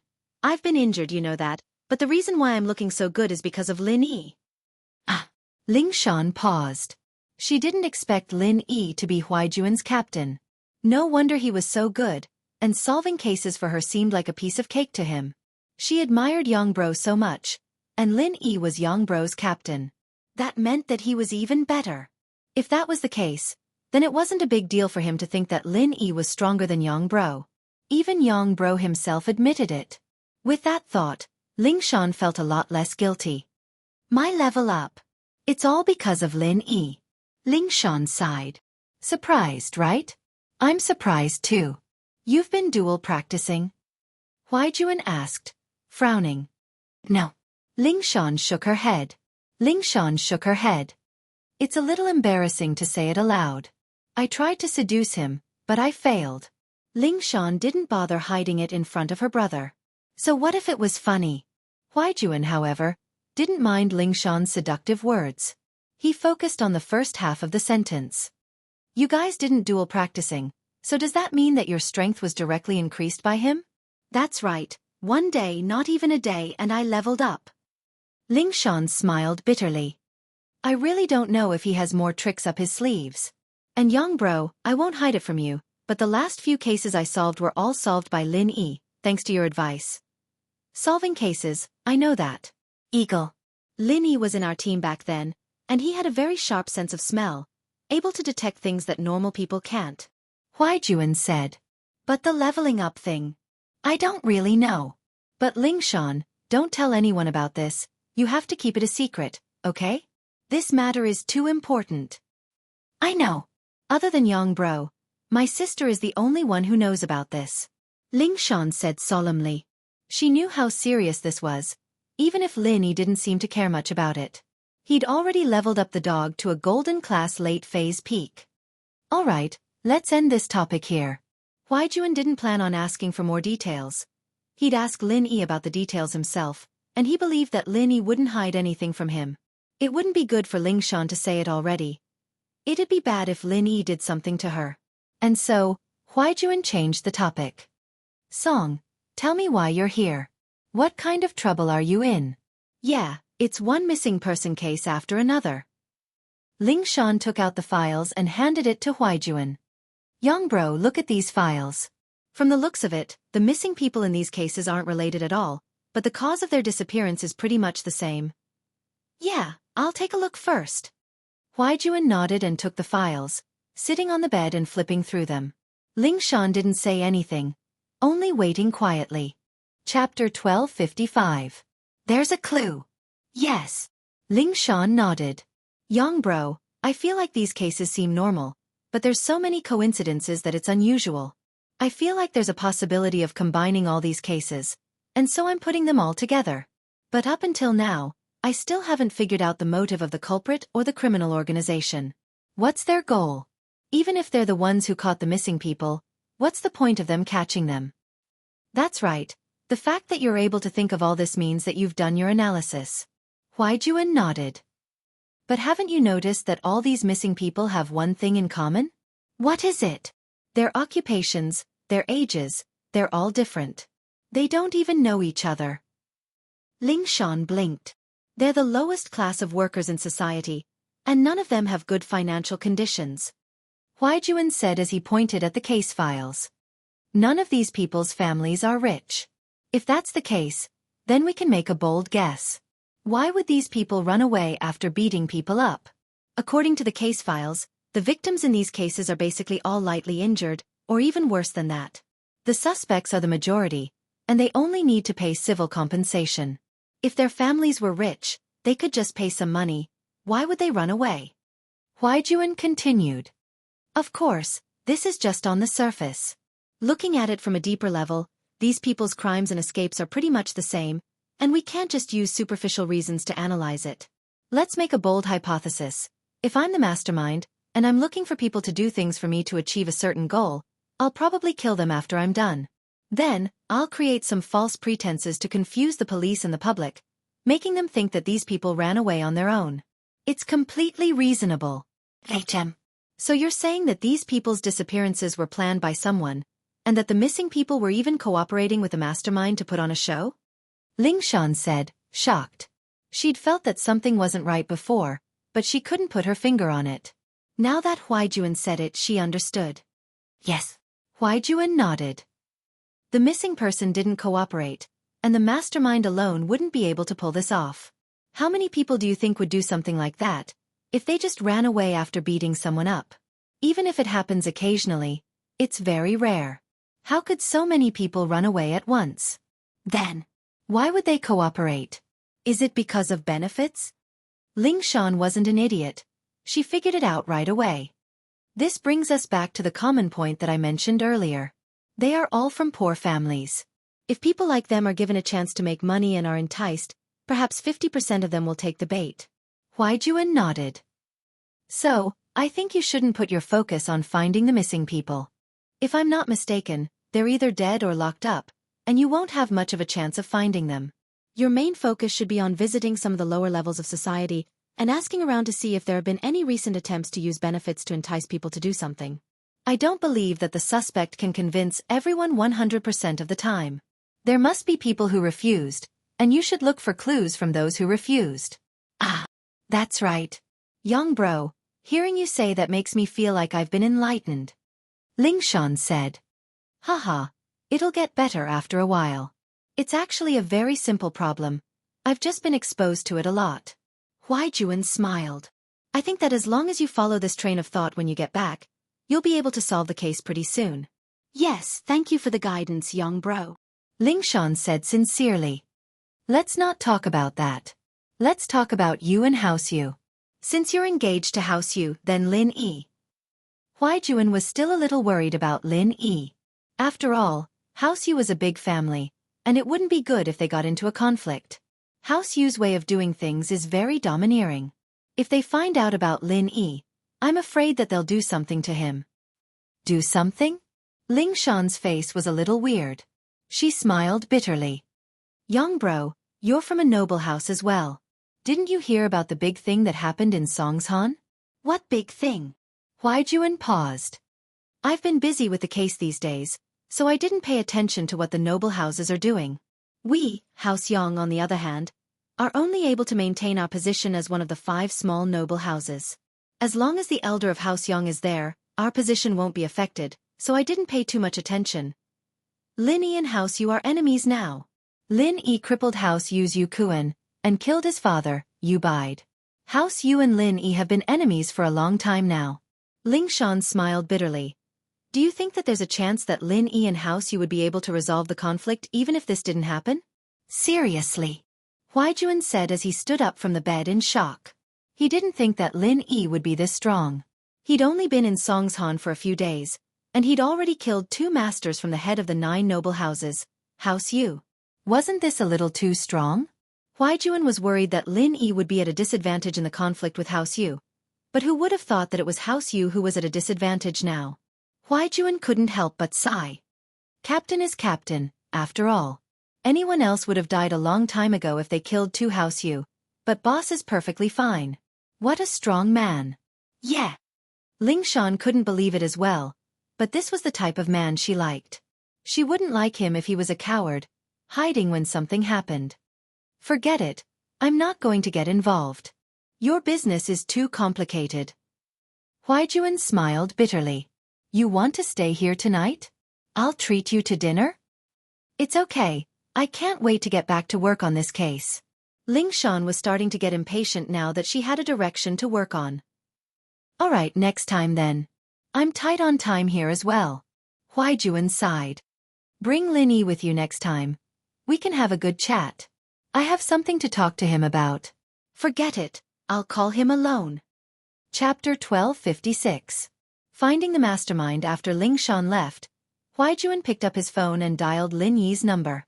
He had some things he wanted to talk to Lin Yi about, but after what Lingshan said today, he couldn't wait any longer and couldn't wait to meet up with Lin Yi.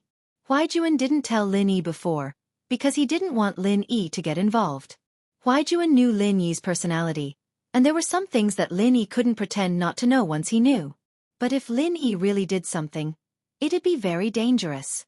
But now, after hearing Ling Shan's words, Huaijuan realized that he'd underestimated his captain. They hadn't even done anything yet, and they'd already become enemies with House Yu, killing 2 of their masters. There were some things that Huaijuan couldn't hide anymore. The reason why Huaijuan stayed in Donghai for this period of time was because this international drug trafficking case had something to do with what happened in the past. Otherwise, Huaijuan wouldn't have left his work in Songshan and come here to help. Usually, it was the captain or vice-captain of the criminal police who was seconded to help with a case, and it was rare for the vice-director to be seconded.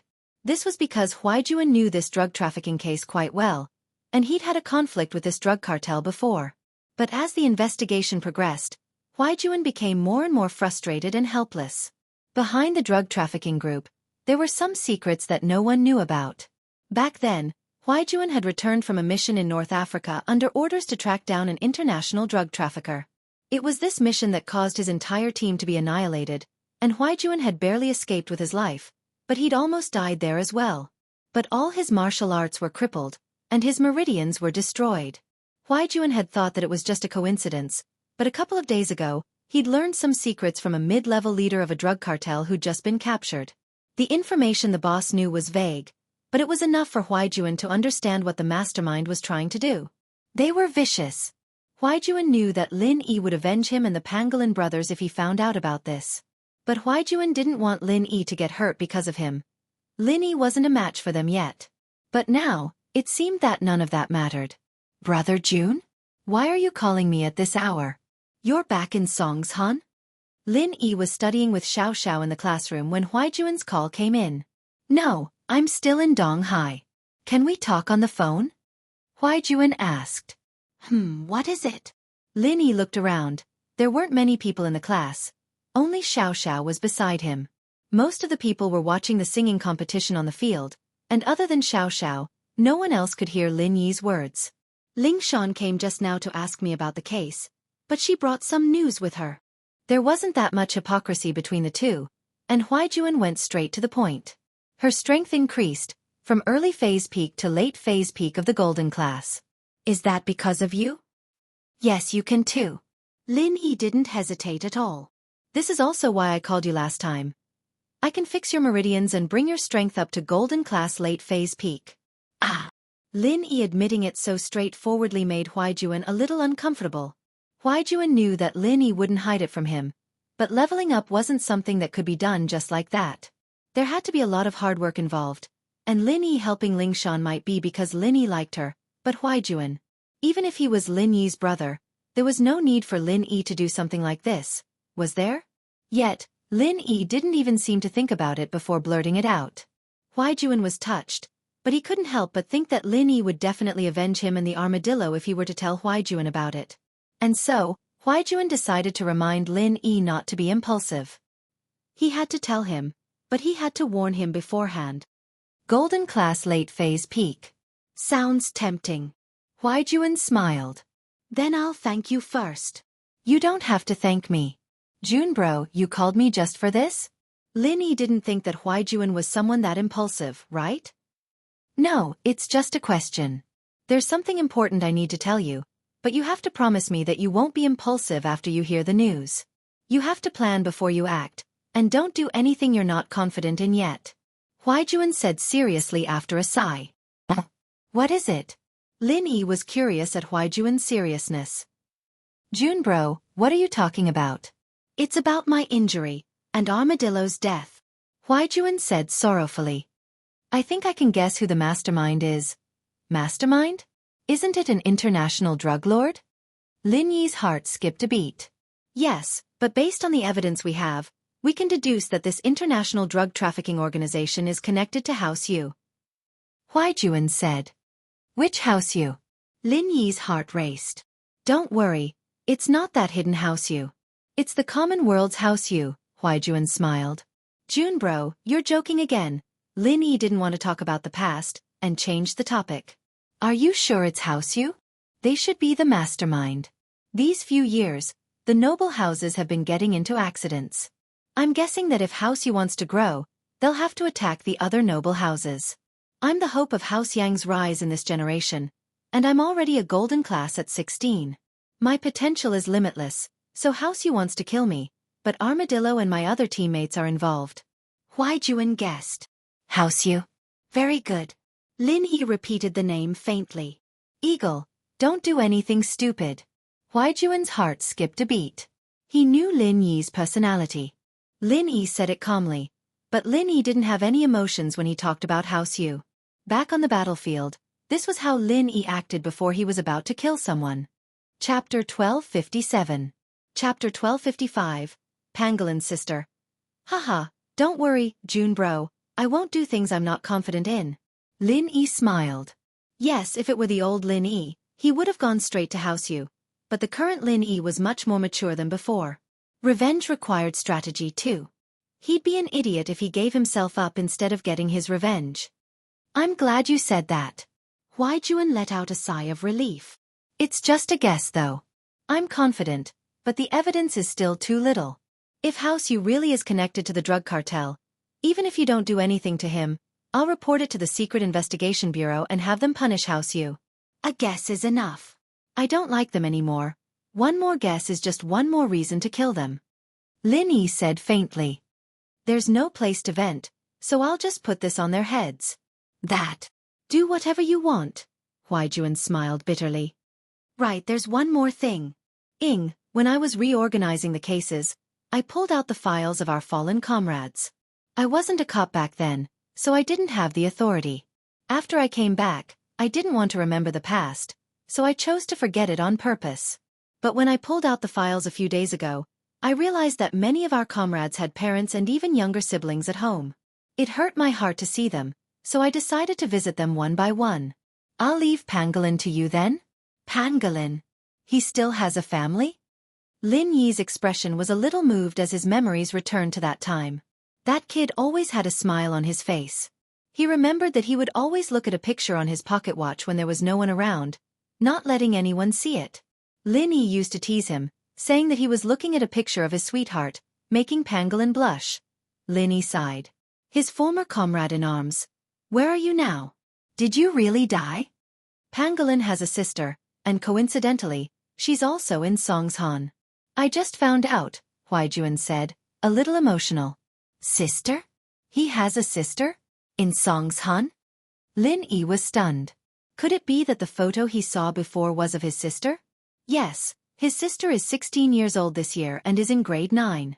She should be taking the senior high school entrance examination this year. Huaijuan said. Her sister's Ying Ziyu, in Fushan Middle School's class 6. Ying Ziyu? Lin Yi sighed secretly. He didn't know how a little girl like her had survived all these years.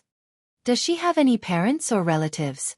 No, Pangolin's parents were also special agents, and they both died in another mission. Pangolin has been raising his little sister since she was young. Huaijuan said. Armadillo received special training early on in order to support his sister. He became a secret agent, but that's enough.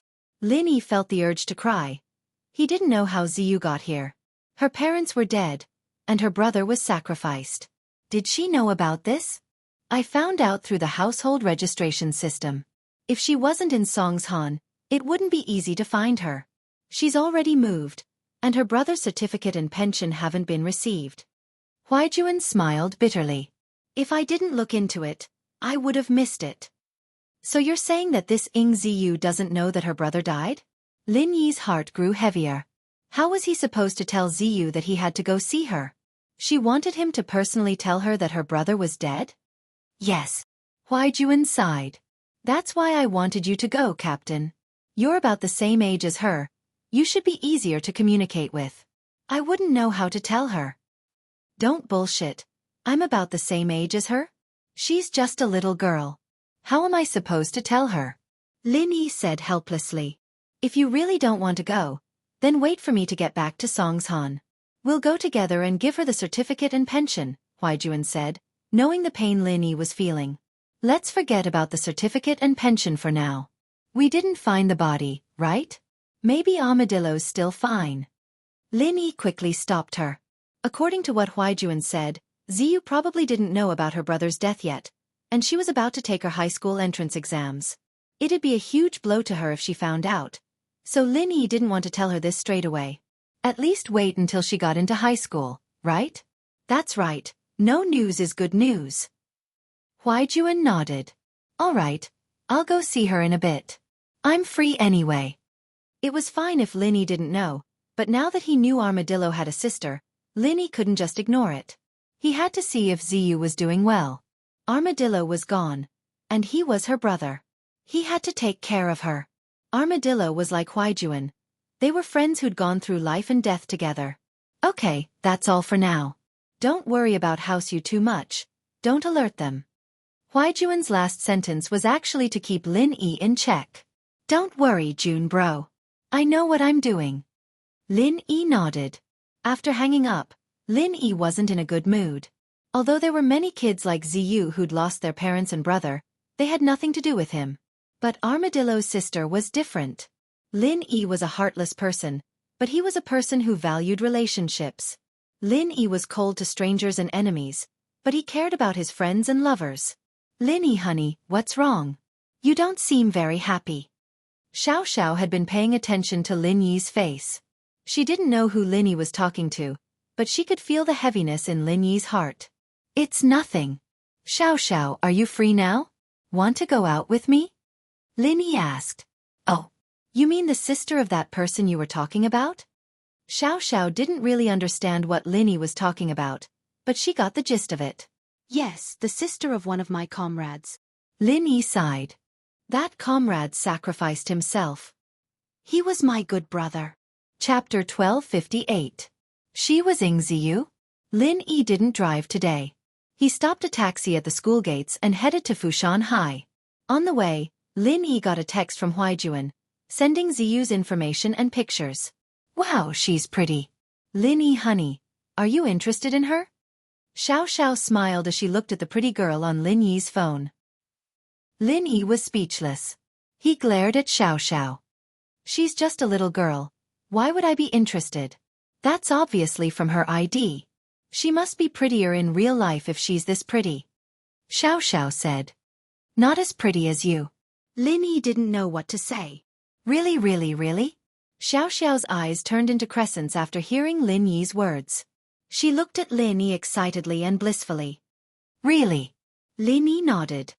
Then me, Tang Yun sis, Yao sis, and Shu, who's the prettiest? Xiao continued. All of you. Lin Yi didn't want to start a war, but he was being truthful. There was no way to tell who was the prettiest, just like Chun Hua and Qiu Yu. They were both the prettiest, and they had their own specialties. It wasn't easy to put them together. Man, I knew you'd say that. But that's fine. It's the fairest.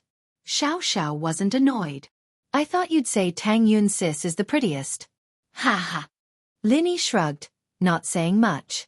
Since they were in the taxi, Lin Yi and Xiao didn't talk about anything too personal.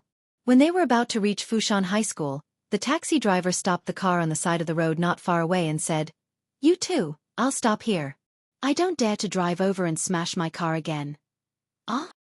Lin Yi was stunned. What do you mean? You guys came to Fushan High. Don't you know what it looks like? The driver looked at Lin Yi and Xiao oddly. What? Is there something wrong with Fushan High School? Lin Yi wasn't from Songshan, so naturally he didn't know much about Fushan High. Xiao, on the other hand, was in Songshan First High for a while before transferring to another school. Fushan High was very far from the main city, and if it weren't for Lin Yi, she wouldn't even know that there was a high school like this in Songshan. Fushan Middle School is the most chaotic middle school in the city. The students there smoke, drink, fight, take drugs, and have promiscuous relationships. In short, it can't be any worse. The driver shook his head. This is a hooligan school. The students who come out of here are either arrested or become hooligans. Huh. Lin Yi broke out in a cold sweat. It can't be, right? Ziyu went to school here? Smoking, drinking and fighting was one thing. But taking drugs and having promiscuous relationships? A few black lines appeared on Lin Yi's head. There aren't any good students here? The ones that study hard?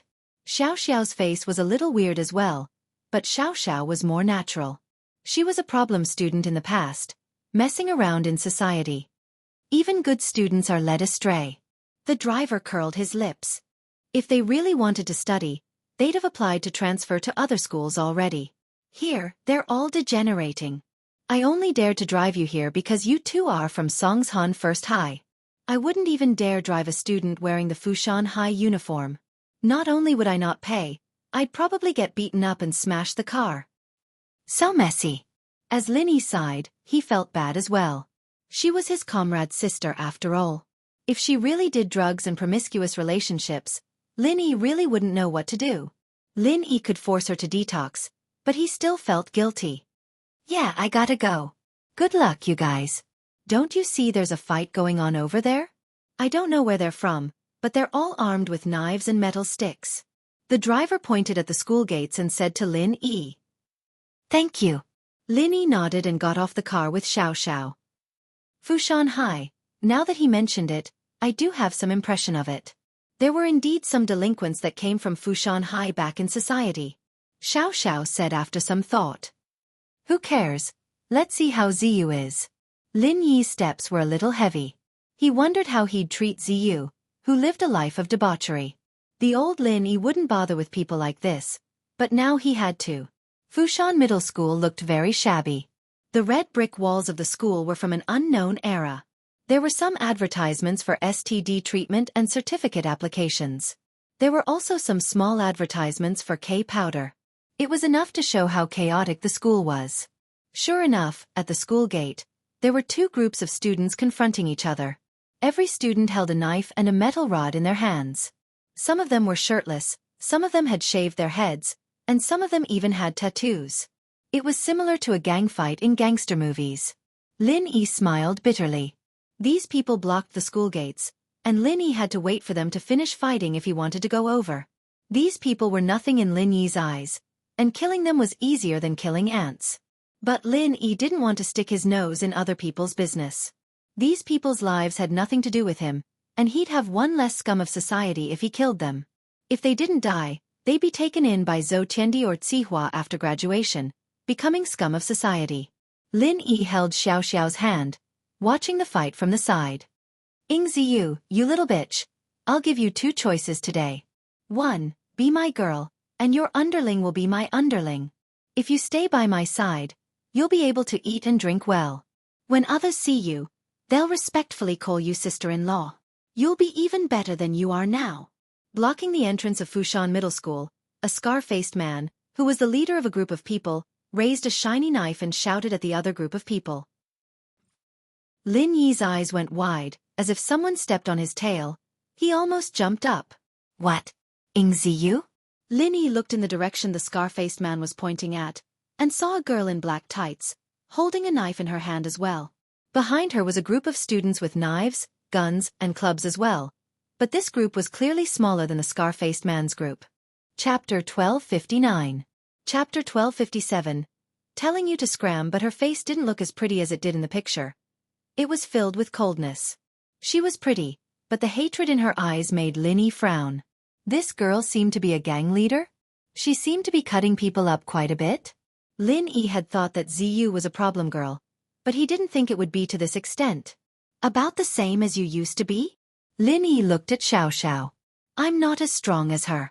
I'm just messing around, but she's already cutting people up with her gang. Xiaoxiao shook her head. Lin Yi nodded. Xiaoxiao was right. Xiaoxiao had been studying in a better school, and even as a big sister, she couldn't be like Ziyu, bringing a bunch of gang members with her. This is Ing Ziyu? Fuck. Lin Yi couldn't help but curse. Lin Yi normally wouldn't curse, but he really couldn't hold it in today. What? You really want to fuck her? Xiaoxiao blinked. Lin Yi glared at her. Don't joke around. I don't know how to do it. I'm a bit helpless. I thought she was a punching bag with no parents, no big brother to take care of her, but we'll see. Xiaoxiao understood Lin Yi's feelings. Bullshit, Scarface Bear. Have you forgotten how you got that scar on your head? How dare you come to Fushan High and act all cocky? Ziyu didn't back down. You want to hit on me? Why don't you take a look at yourself? Your face is simply a work of the gods. Why don't you just die? Ziyu, who doesn't know how to talk. You're right, I got this scar because of you, but so what? I swore right then that I'd get you on my bed and fuck you to death. Scarface, who was called Scarbear, snorted and said, However, I, Scarbear, am not the same as before. I'm now working for Brother Guang. Brother Guang has already given me Fushan Middle School's territory. I'm here today to take over Fushan Middle School. Otherwise, do you think I would have dared to come here if I wasn't sure? Why don't you look at the people behind me? Ziyu's face changed after hearing the words. She felt that something wasn't right, too. This Scarbear was just a gangster. How did he get so many people? Moreover, the knives and iron rods in their hands were very professional. It turned out that they had come from another dock. So what if there are more people? When Filong Bro comes, your men will all die here today. Ziyu frowned, but she wasn't too worried. Fushan High School was divided into 3 factions. Although he was the smallest faction, he had a good relationship with the leader of the largest faction, Nan Filong.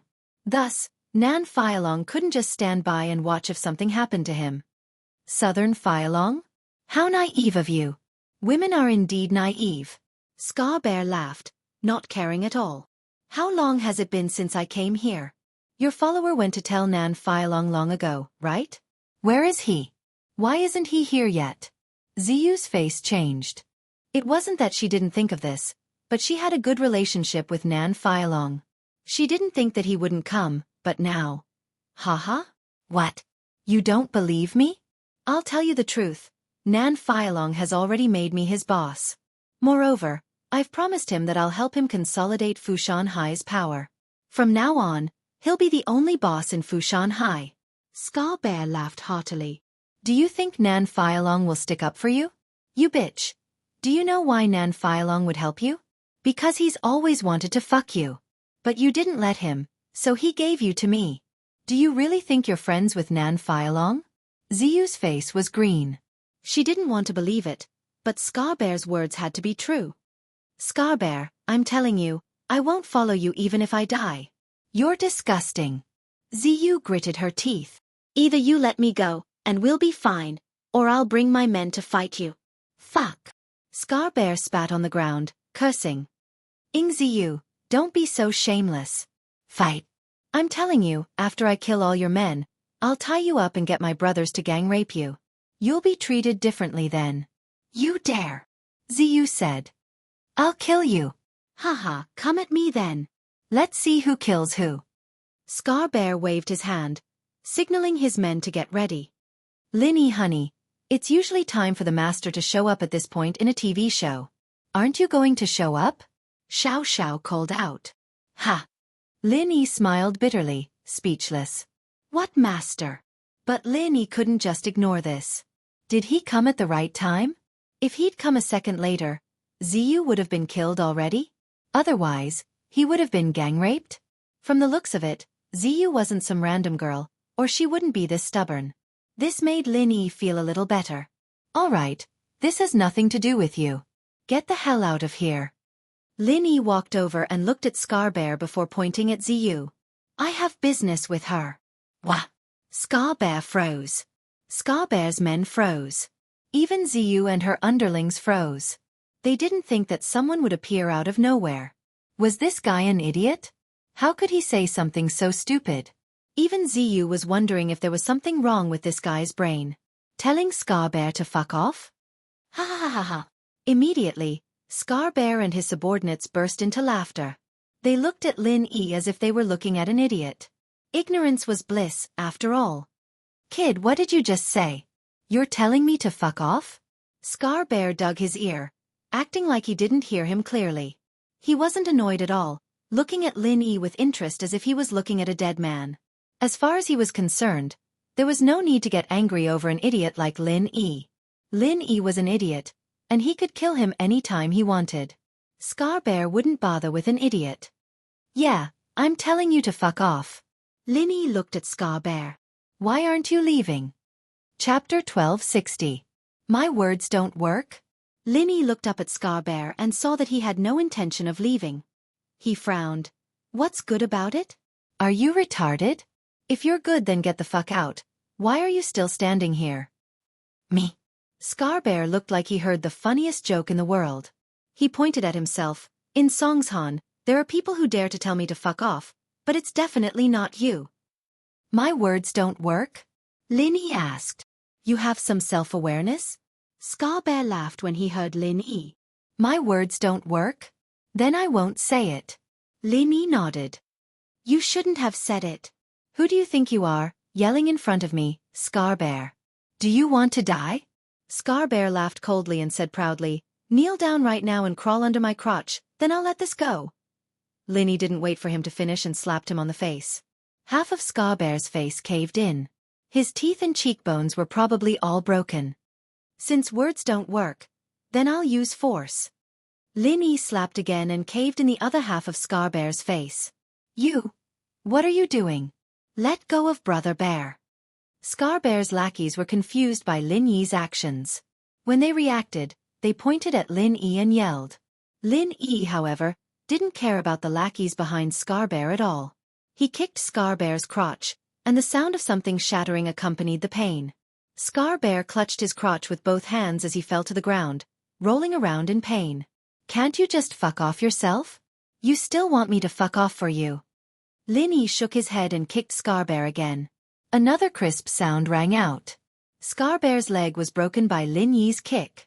The reason why Lin Yi did this to Scar Bear was because he wanted to do something to Ziyu. Since she was the pangolin's little sister, then Lin Yi treated her as his own sister. If someone wanted to harm her, then Lin Yi would naturally eliminate them. However, in public, it was not impossible for Lin Yi to kill Scar Bear, but it was possible for him to cripple him. As long as this kind of gangster didn't die, no one would have the nerve to call the police. Scar Bear's underlings were dumbfounded. They had seen ruthless characters, but they had never heard of someone as ruthless as Lin Yi. With just a few words, Lin Yi had broken both sides of Scar Bear's cheekbones. Not only did he turn into a eunuch, he even broke one of his legs. Just what kind of person was this? This brat looked very amiable, but he didn't expect that he would be so merciless when he attacked. You! Just who are you? How dare you hurt Brother Bear? Don't you know who our Brother Bear is working for? One of Scar Bear's lackeys questioned Lin Yi, but it was obvious that he was afraid of Lin Yi's ferocity as well. You want to stand up for him? Lin Yi looked at the underling. I. The underling looked at Lin Yi's cold eyes, and he was a little scared. If he said he wanted revenge for Scar Bear, wouldn't Lin Yi beat him up just like Scar Bear? And so, the underling wasn't stupid. After some hesitation, he waved his blade and yelled to the underlings behind him. Everyone attack! Kill this kid and get revenge for Brother Bear. Ouch! But the next moment, just as he finished speaking, there was a scream. The blade that was originally in his hand had somehow fallen into Lin Yi's hand and stabbed into his thigh. The underling was in so much pain that his eyes rolled back and he fainted on the ground. He was even more vulnerable than Scar Bear. Are you also here to avenge them? Lin Yi ignored the underling from before and looked up at the remaining people. No. No. The man closest to Lin Yi was scared out of his wits.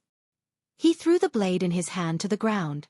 He was afraid that if he spoke too slowly, there would be 2 more holes in his thighs. The guy in front of him was obviously a violent madman. His speed was unbelievable. Before he could see what was going on, there were already 2 people lying on the ground. So, this person didn't have the intention to resist Lin Yi at all.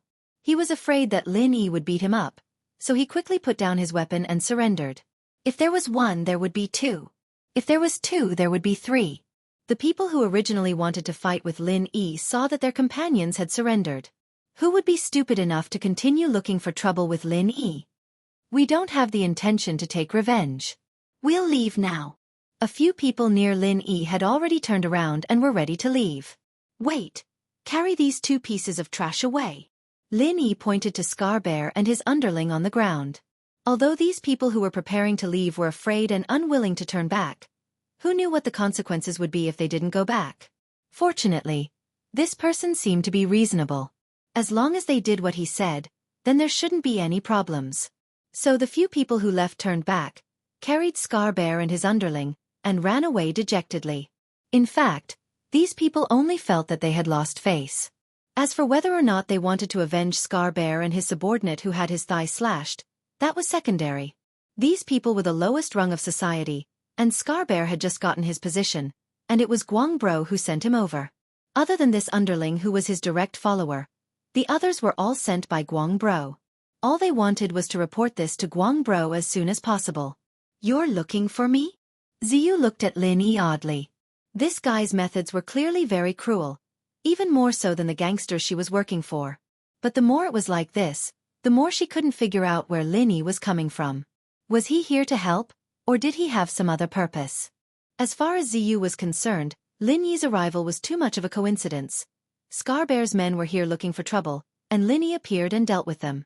But Ziyu had never seen Lin Yi before, and she didn't know Lin Yi. She hadn't even heard of this person before. Ziyu? Ziyu asked as Lin Yi studied the girl in front of him. You're looking for me? You don't know who I am? Ziyu was even more puzzled. Lin Yi didn't seem to know her, and wanted to confirm if she was Ziyu or not. I'm Jia's friend. Lin Yi said. Chapter 1261.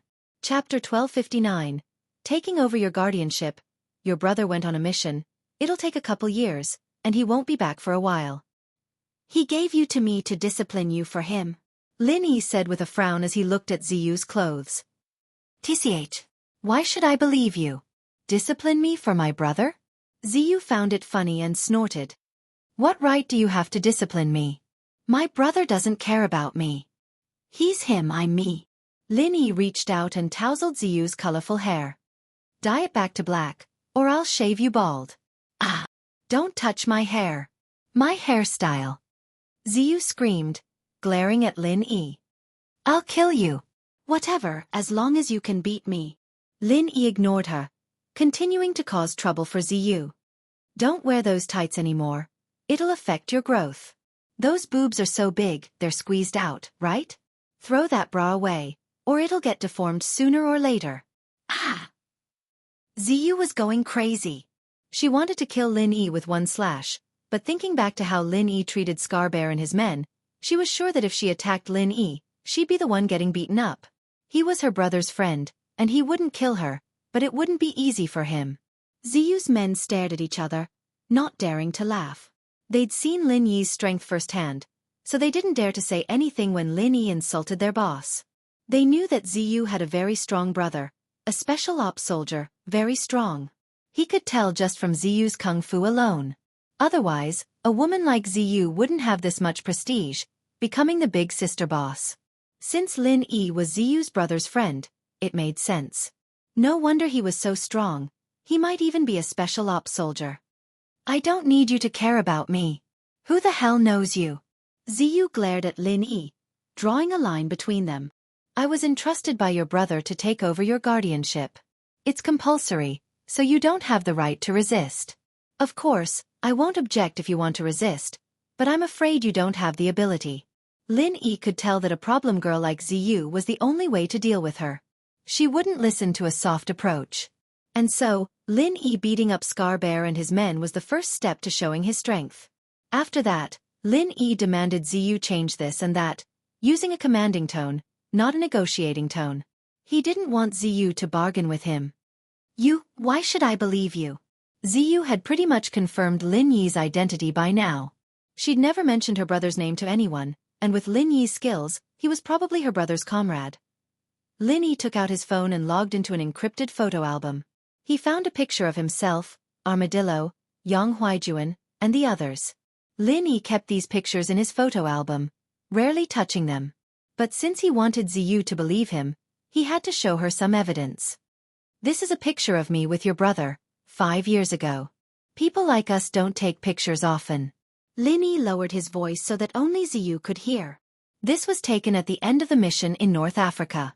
I was the captain, and your brother was my subordinate. Ziyu blinked. She didn't expect Lin Yi to be the captain. Didn't that mean he was even stronger than her brother? She took over Lin Yi's phone and looked at the picture. She had this picture too, it was always on her brother's table, so she wasn't unfamiliar with it. She just didn't pay attention to the other people in the picture. He held it in his hand and looked at it attentively. The person in the middle of the picture really did look like the Lin Yi in front of him, but a lot younger. A lot more childish. Ziyu paused. How old was Lin Yi 5 years ago? He didn't look older than 19 now.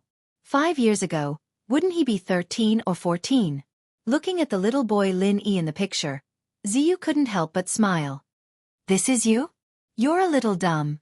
Ziyu looked at Lin Yi with a smile that wasn't a smile. Lin Yi didn't know what to say as he grabbed the phone. All right, now that we've confirmed your identity, listen to me from now onwards. I'll take you to dye your hair and buy some clothes.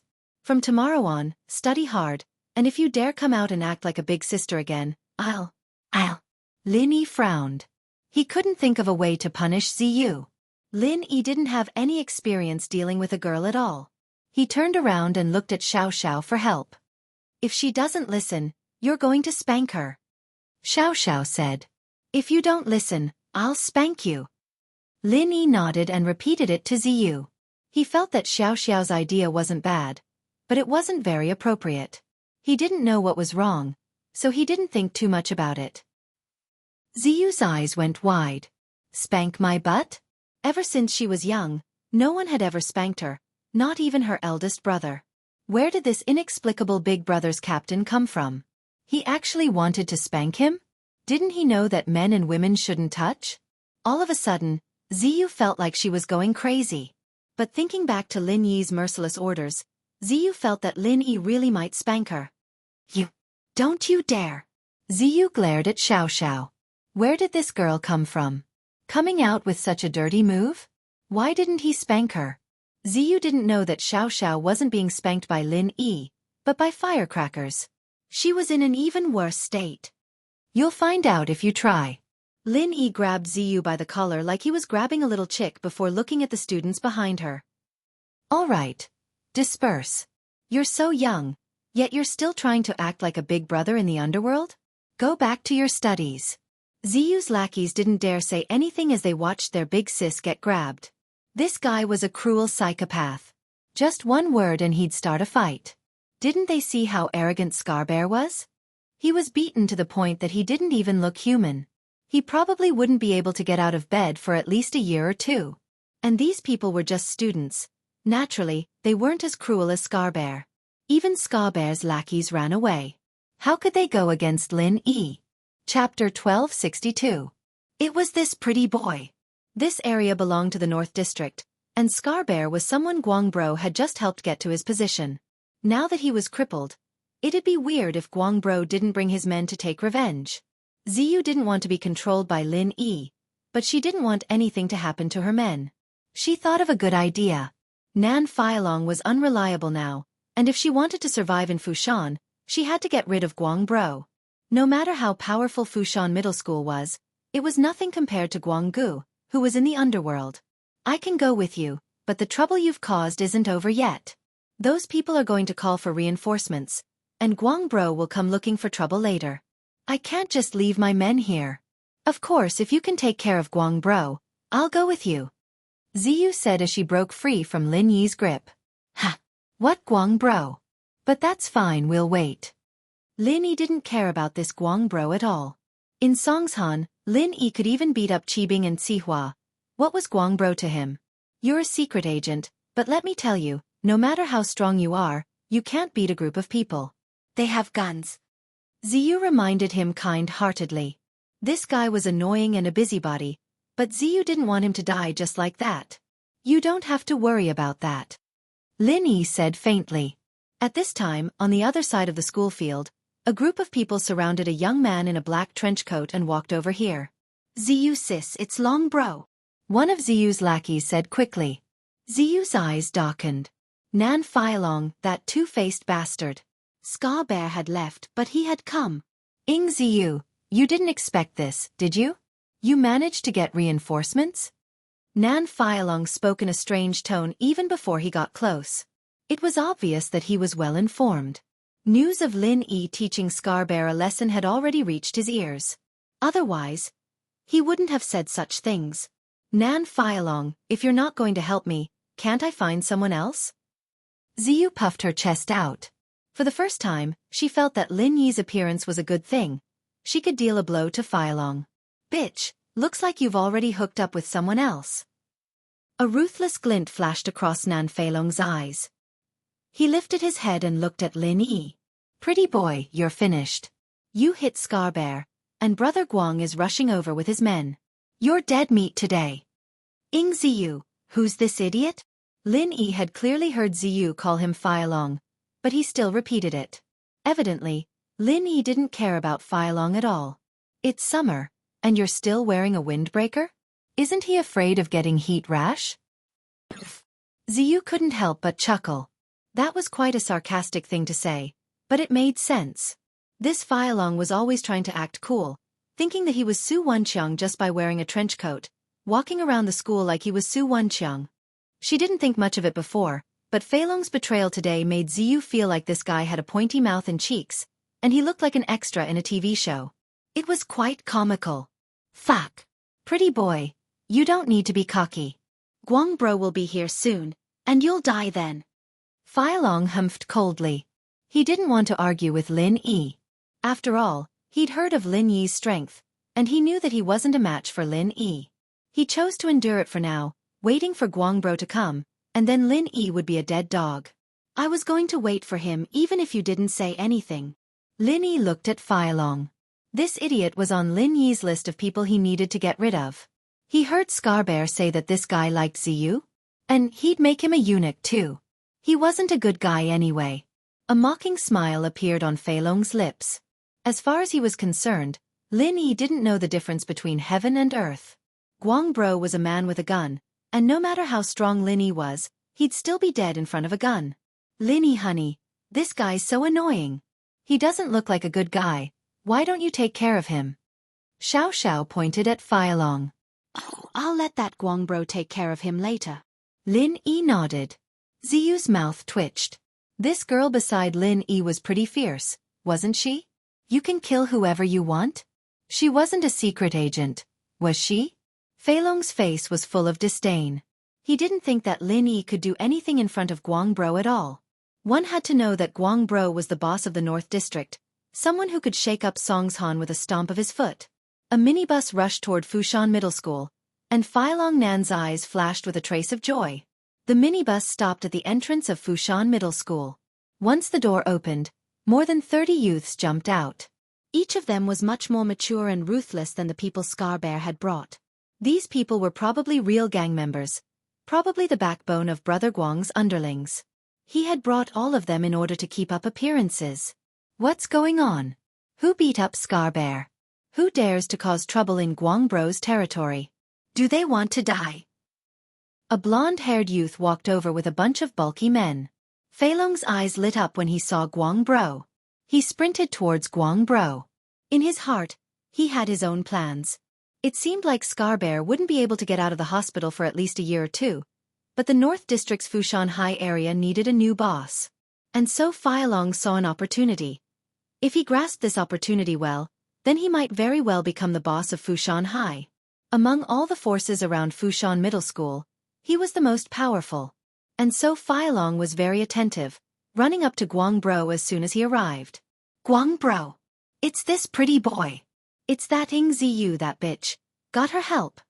Feilong was a cunning man, immediately identifying Lin Yi as Ziyu's lover. This way, Ziyu would be a piece of trash, and Guang bro wouldn't be interested in her. Once Lin Yi died, wouldn't Ziyu be his plaything? Chapter 1263. Chapter 1261. Help me watch her, wah? Guang bro, who was surrounded by people, froze when he saw Lin Yi standing beside Ziyu. Lin Yi? Why was it Lin Yi? Guang bro wanted to die. Yes, he really wanted to die. If he knew that Lin Yi was here, he wouldn't have come. He wouldn't have come even if he had to give up the entire North District, let alone Fushan Middle School. This Guang bro was, naturally, the boss of the North District, Zhou Ruoguang. At this moment, his expression was very interesting and very unsightly. Zhou Ruoguang knew very well what happened to Jianing Jun. So what if Ma Zhu was strong? Didn't he get crippled by Hayashi Lin? Hayashi Lin was fine, and he was still alive and kicking. He heard that Ma Zhu's Shifu was coming down the mountain, and Zhou Ruoguang didn't think much of it. So what if it was his Shifu? In front of the omnipotent Hayashi Lin, his Shifu was just a piece of trash. Motherfucker! Zhou Ruoguang was so angry that he slapped Fei Long Nan's face. A crisp slap sounded, stunning Fei Long and his men. Even most of Zhou Ruoguang's men were stunned. Only a small portion of Zhou Ruoguang's men had seen Lin Yi before, and they knew that Lin Yi was a ruthless man. They understood why Zhou Ruoguang would go crazy and beat up Fei Long. Guang bro! Fei Long was stunned and didn't know what to do. He covered his mouth and mumbled, Guang bro, it wasn't me, it was that pretty boy. He was the one who beat Scarbear, not me. You hit the wrong person. He did a good job. He did a good job. Zhou Ruoguang was shocked and quickly said, I'm hitting you. I didn't hit the wrong person. Even Ziyu and her men were dumbfounded. What was wrong with this Guang bro? Did he just slap Nan Fei Long? Had Brother Guang gone mad? But no matter what, Ziyu and her men were happy that Fei Long was beaten up. Fei Long was even more dumbfounded. I didn't make a mistake? Then why did Brother Guang hit him? Kill this brat for me. Beat them to death. Zhou Ruoguang pointed at the wyvern and ordered his men. Nan Fei Long was definitely an enemy of Lin Yi's faction. In that case, Hayashi Lin didn't even need to do anything. He would deal with him himself. Yes.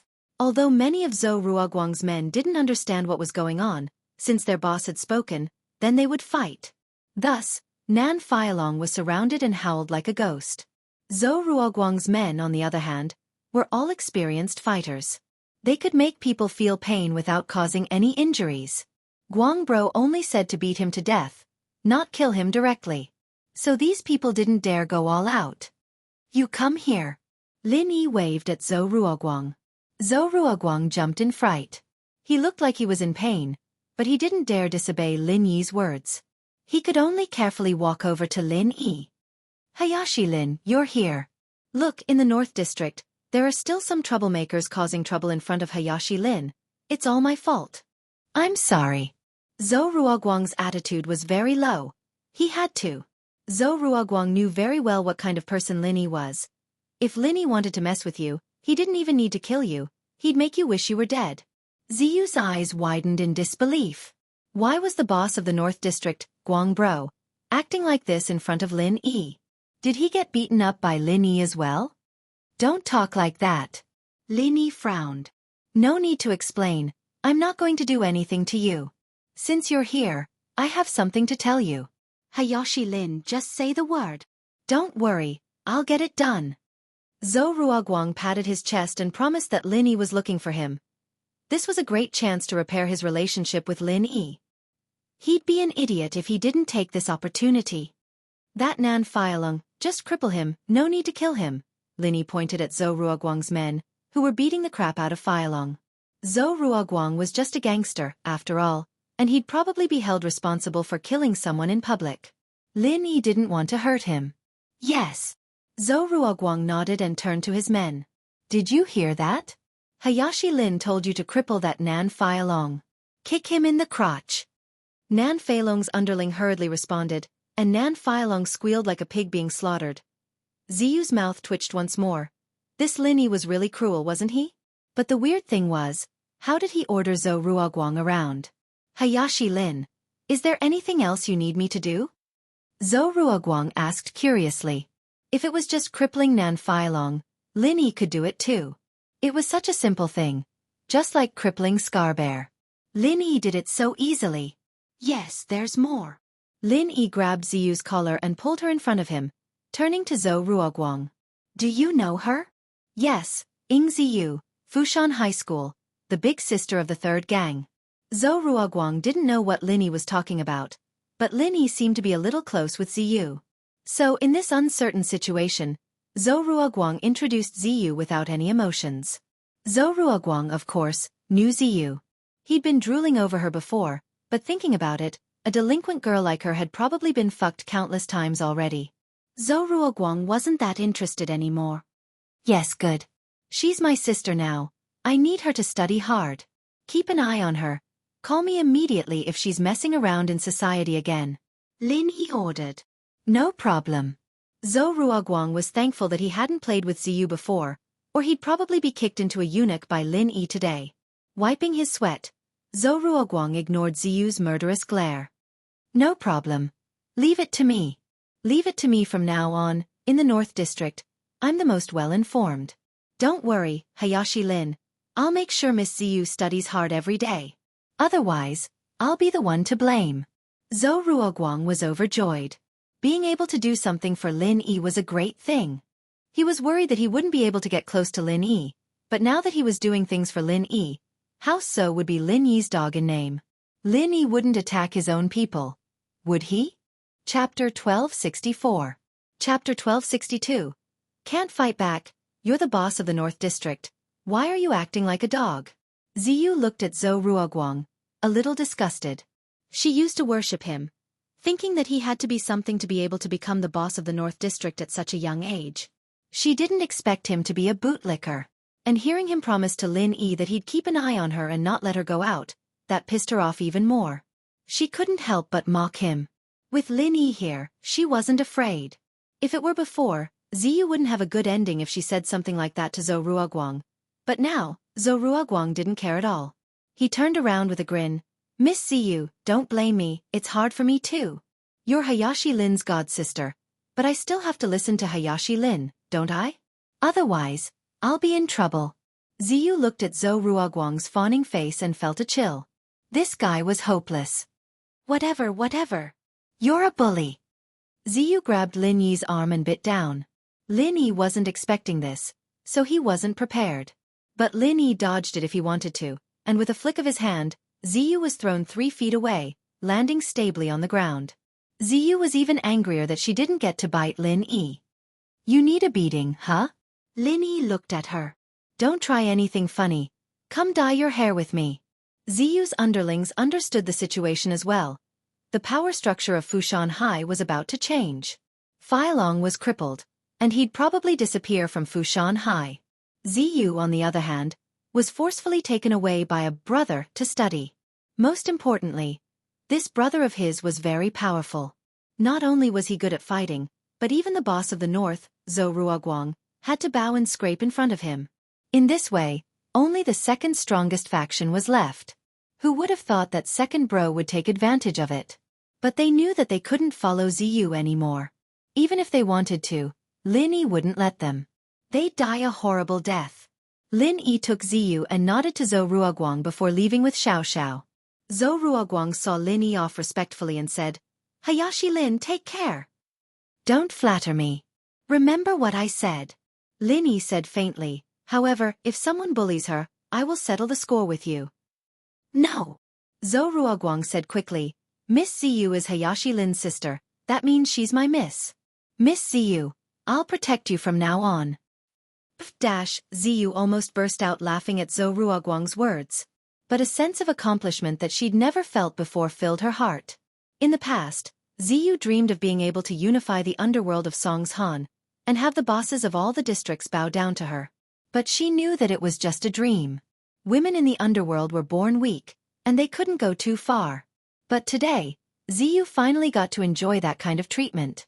Seeing how respectful Zhou Ruoguang was to Lin Yi, Ziyu realized that her dream was being fulfilled in another way. She wondered when the big boss of Songshan would start praising her like this. What are your eyes rolling around for?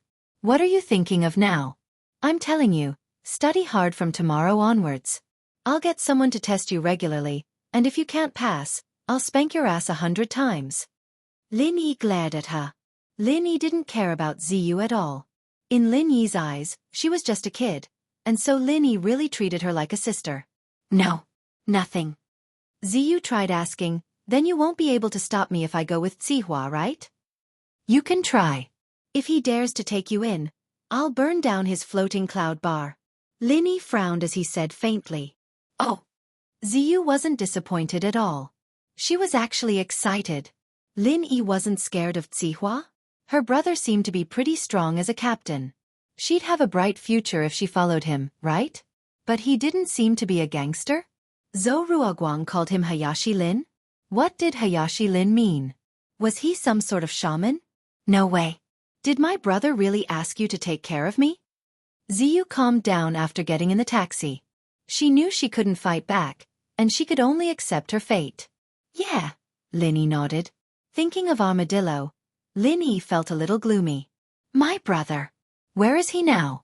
Why isn't he back? Ziyu asked. He's on a special mission, and he might not be back for a long time. Your brother told me that you're about to take your high school entrance exams, and he told me to come see you and make sure you study. Lin Yi said. Oh. I haven't seen my brother in a long time. Ziyu sighed.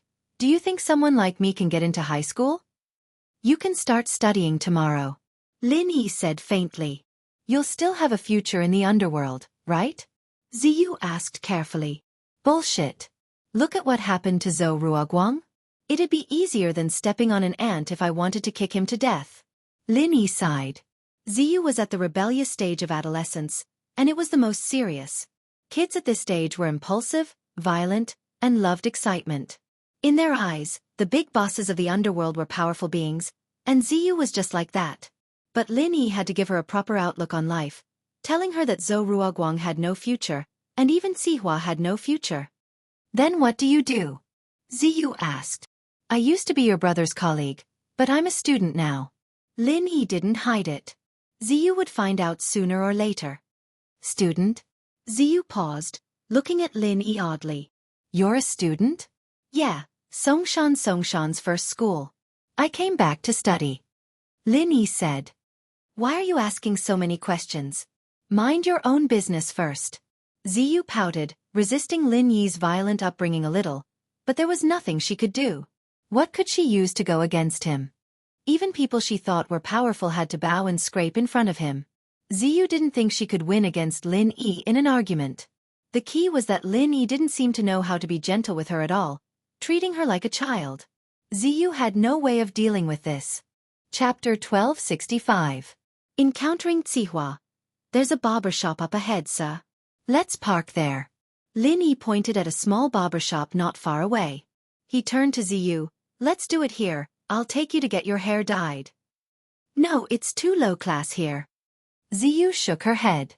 Low class? As long as you can dye your hair, what's the point? Lin Yi frowned, unhappy with Ziyu's luxurious lifestyle. But thinking about Armadillo's income, her family shouldn't be lacking money. Low-class hair dyes can cause cancer. Ziyu pouted. Is that so? Lin Yi turned to Xiao. Yeah, that's true.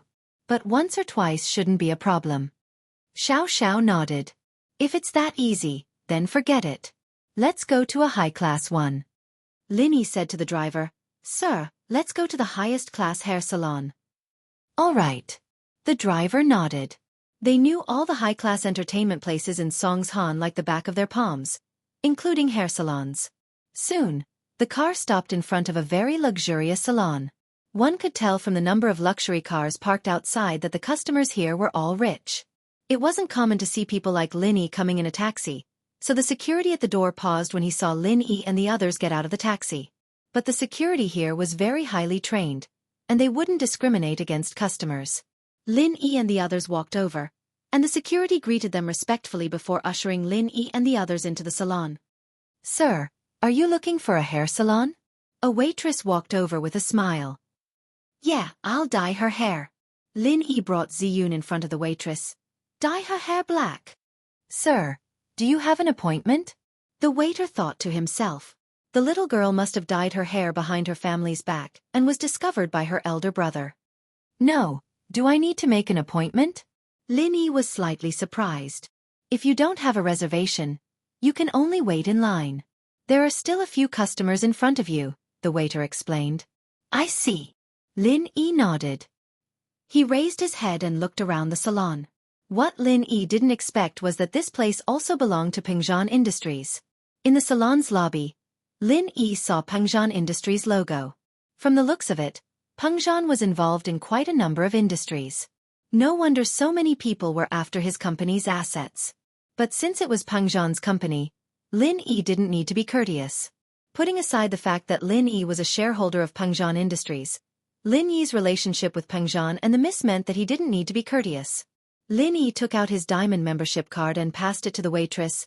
I have a membership card. The waitress took the card from Lin Yi and was shocked when she saw the level on it. Why didn't you take it out earlier if you had a membership card? Was this his first time here? Sir, You are a diamond VIP. You don't need to line up. You can go to the VIP room upstairs. Although the waiter muttered in his heart, he was respectful on the surface. But the diamond VIP room is already used. Can only the ordinary VIP room be used? After all, Pengzhan Industries didn't give out many diamond membership cards, and they were only given to people with connections. As a company under Pengzhan Industries, one diamond VIP room was usually enough. It wasn't possible for all the diamond VIP members to come at the same time. But today was an accident. There was a VIP in the diamond VIP room, trying on her hair and makeup. So, Lin Yi had to go to the normal VIP room first. They couldn't kick the diamond VIP out, could they? Plus, the diamond VIP was a very important person. Sure, let's go then. Luckily, Lin Yi didn't care about that at all. He took out the card because he didn't want to wait and wanted to do Ziyu's hair as soon as possible. The VIP lounge and the diamond VIP lounge were both located on the top floor of the salon. The diamond VIP lounge was a separate room, while the VIP lounge was a large room. The difference in service between the two was not big, but the environment was slightly different. Ziyu had always wanted to go to a better salon, but she'd never been to a place this good before. She'd only go to the middle-class ones, and this was her first time here. Her eyes kept looking around, feeling that this place was really high class. But when Ziyu was looking around, she saw someone she used to worship a lot. Zihua was sitting in the corner of the VIP room. He was probably waiting for someone, or doing something. When Ziyu saw him, Lin Yi saw him as well. Lin Yi wasn't surprised that Zihua was here. Pengzhan was the boss of Songshan's underworld, and it was understandable that he had a diamond VIP card. But with his relationship with Qibing, who would believe that Zihua would come to Pengzhan Industries' business just because he had nothing better to do? There had to be something going on. Lin Yi was right. Zihua really did have something going on here. Su Shirhan was trying on her hair and makeup here, and Qibing was drooling over her. He sent Zihua to find out where she was, to see if she'd come back to him for treatment. Zihua had no choice but to become the paparazzi here. Isn't this Zihua, bro? Lin Yi turned his head, a mocking smile on his face. When are you going to pay me back the money you owe me? Ahem. Zihua coughed twice, his face a little ugly. There was nothing he could do to Lin Yi. He didn't dare piss him off, and he didn't dare scold him. Wasn't House Yu the perfect example? See, if you don't study hard, you'll end up like that idiot Zihua, going around in debt. Look at how pitiful he'll be. Even in the VIP room, he'll have to find a corner to sit. Lin Yi pointed at Zihua and called out to Ziyu. Ha! Ziyu didn't think that what Lin Yi said was true. This Zihua was like a punching bag in front of Lin Yi, smiling bitterly even when Lin Yi was mocking him like that.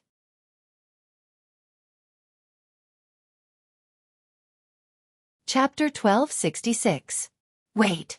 Wait for someone. Wait for someone. Zihua shivered when he saw Lin Yi's hand reach into his pocket.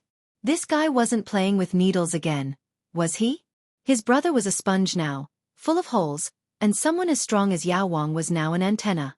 Zihua didn't dare act rashly in front of Lin Yi. Wait for someone? Who? Lin Yi asked. The people in the diamond room. Zihua was troubled, but he had to answer Lin Yi's question. Oh, keep waiting then. Since they were waiting for someone, Lin Yi naturally lost interest. It was fine as long as they weren't here to cause trouble. Lin Yi let Zihua go and found a waitress, telling her that Ziyu wanted to dye her hair back to black. And so, under Ziyu's unwillingness, the waiter started applying the ointment on her hair.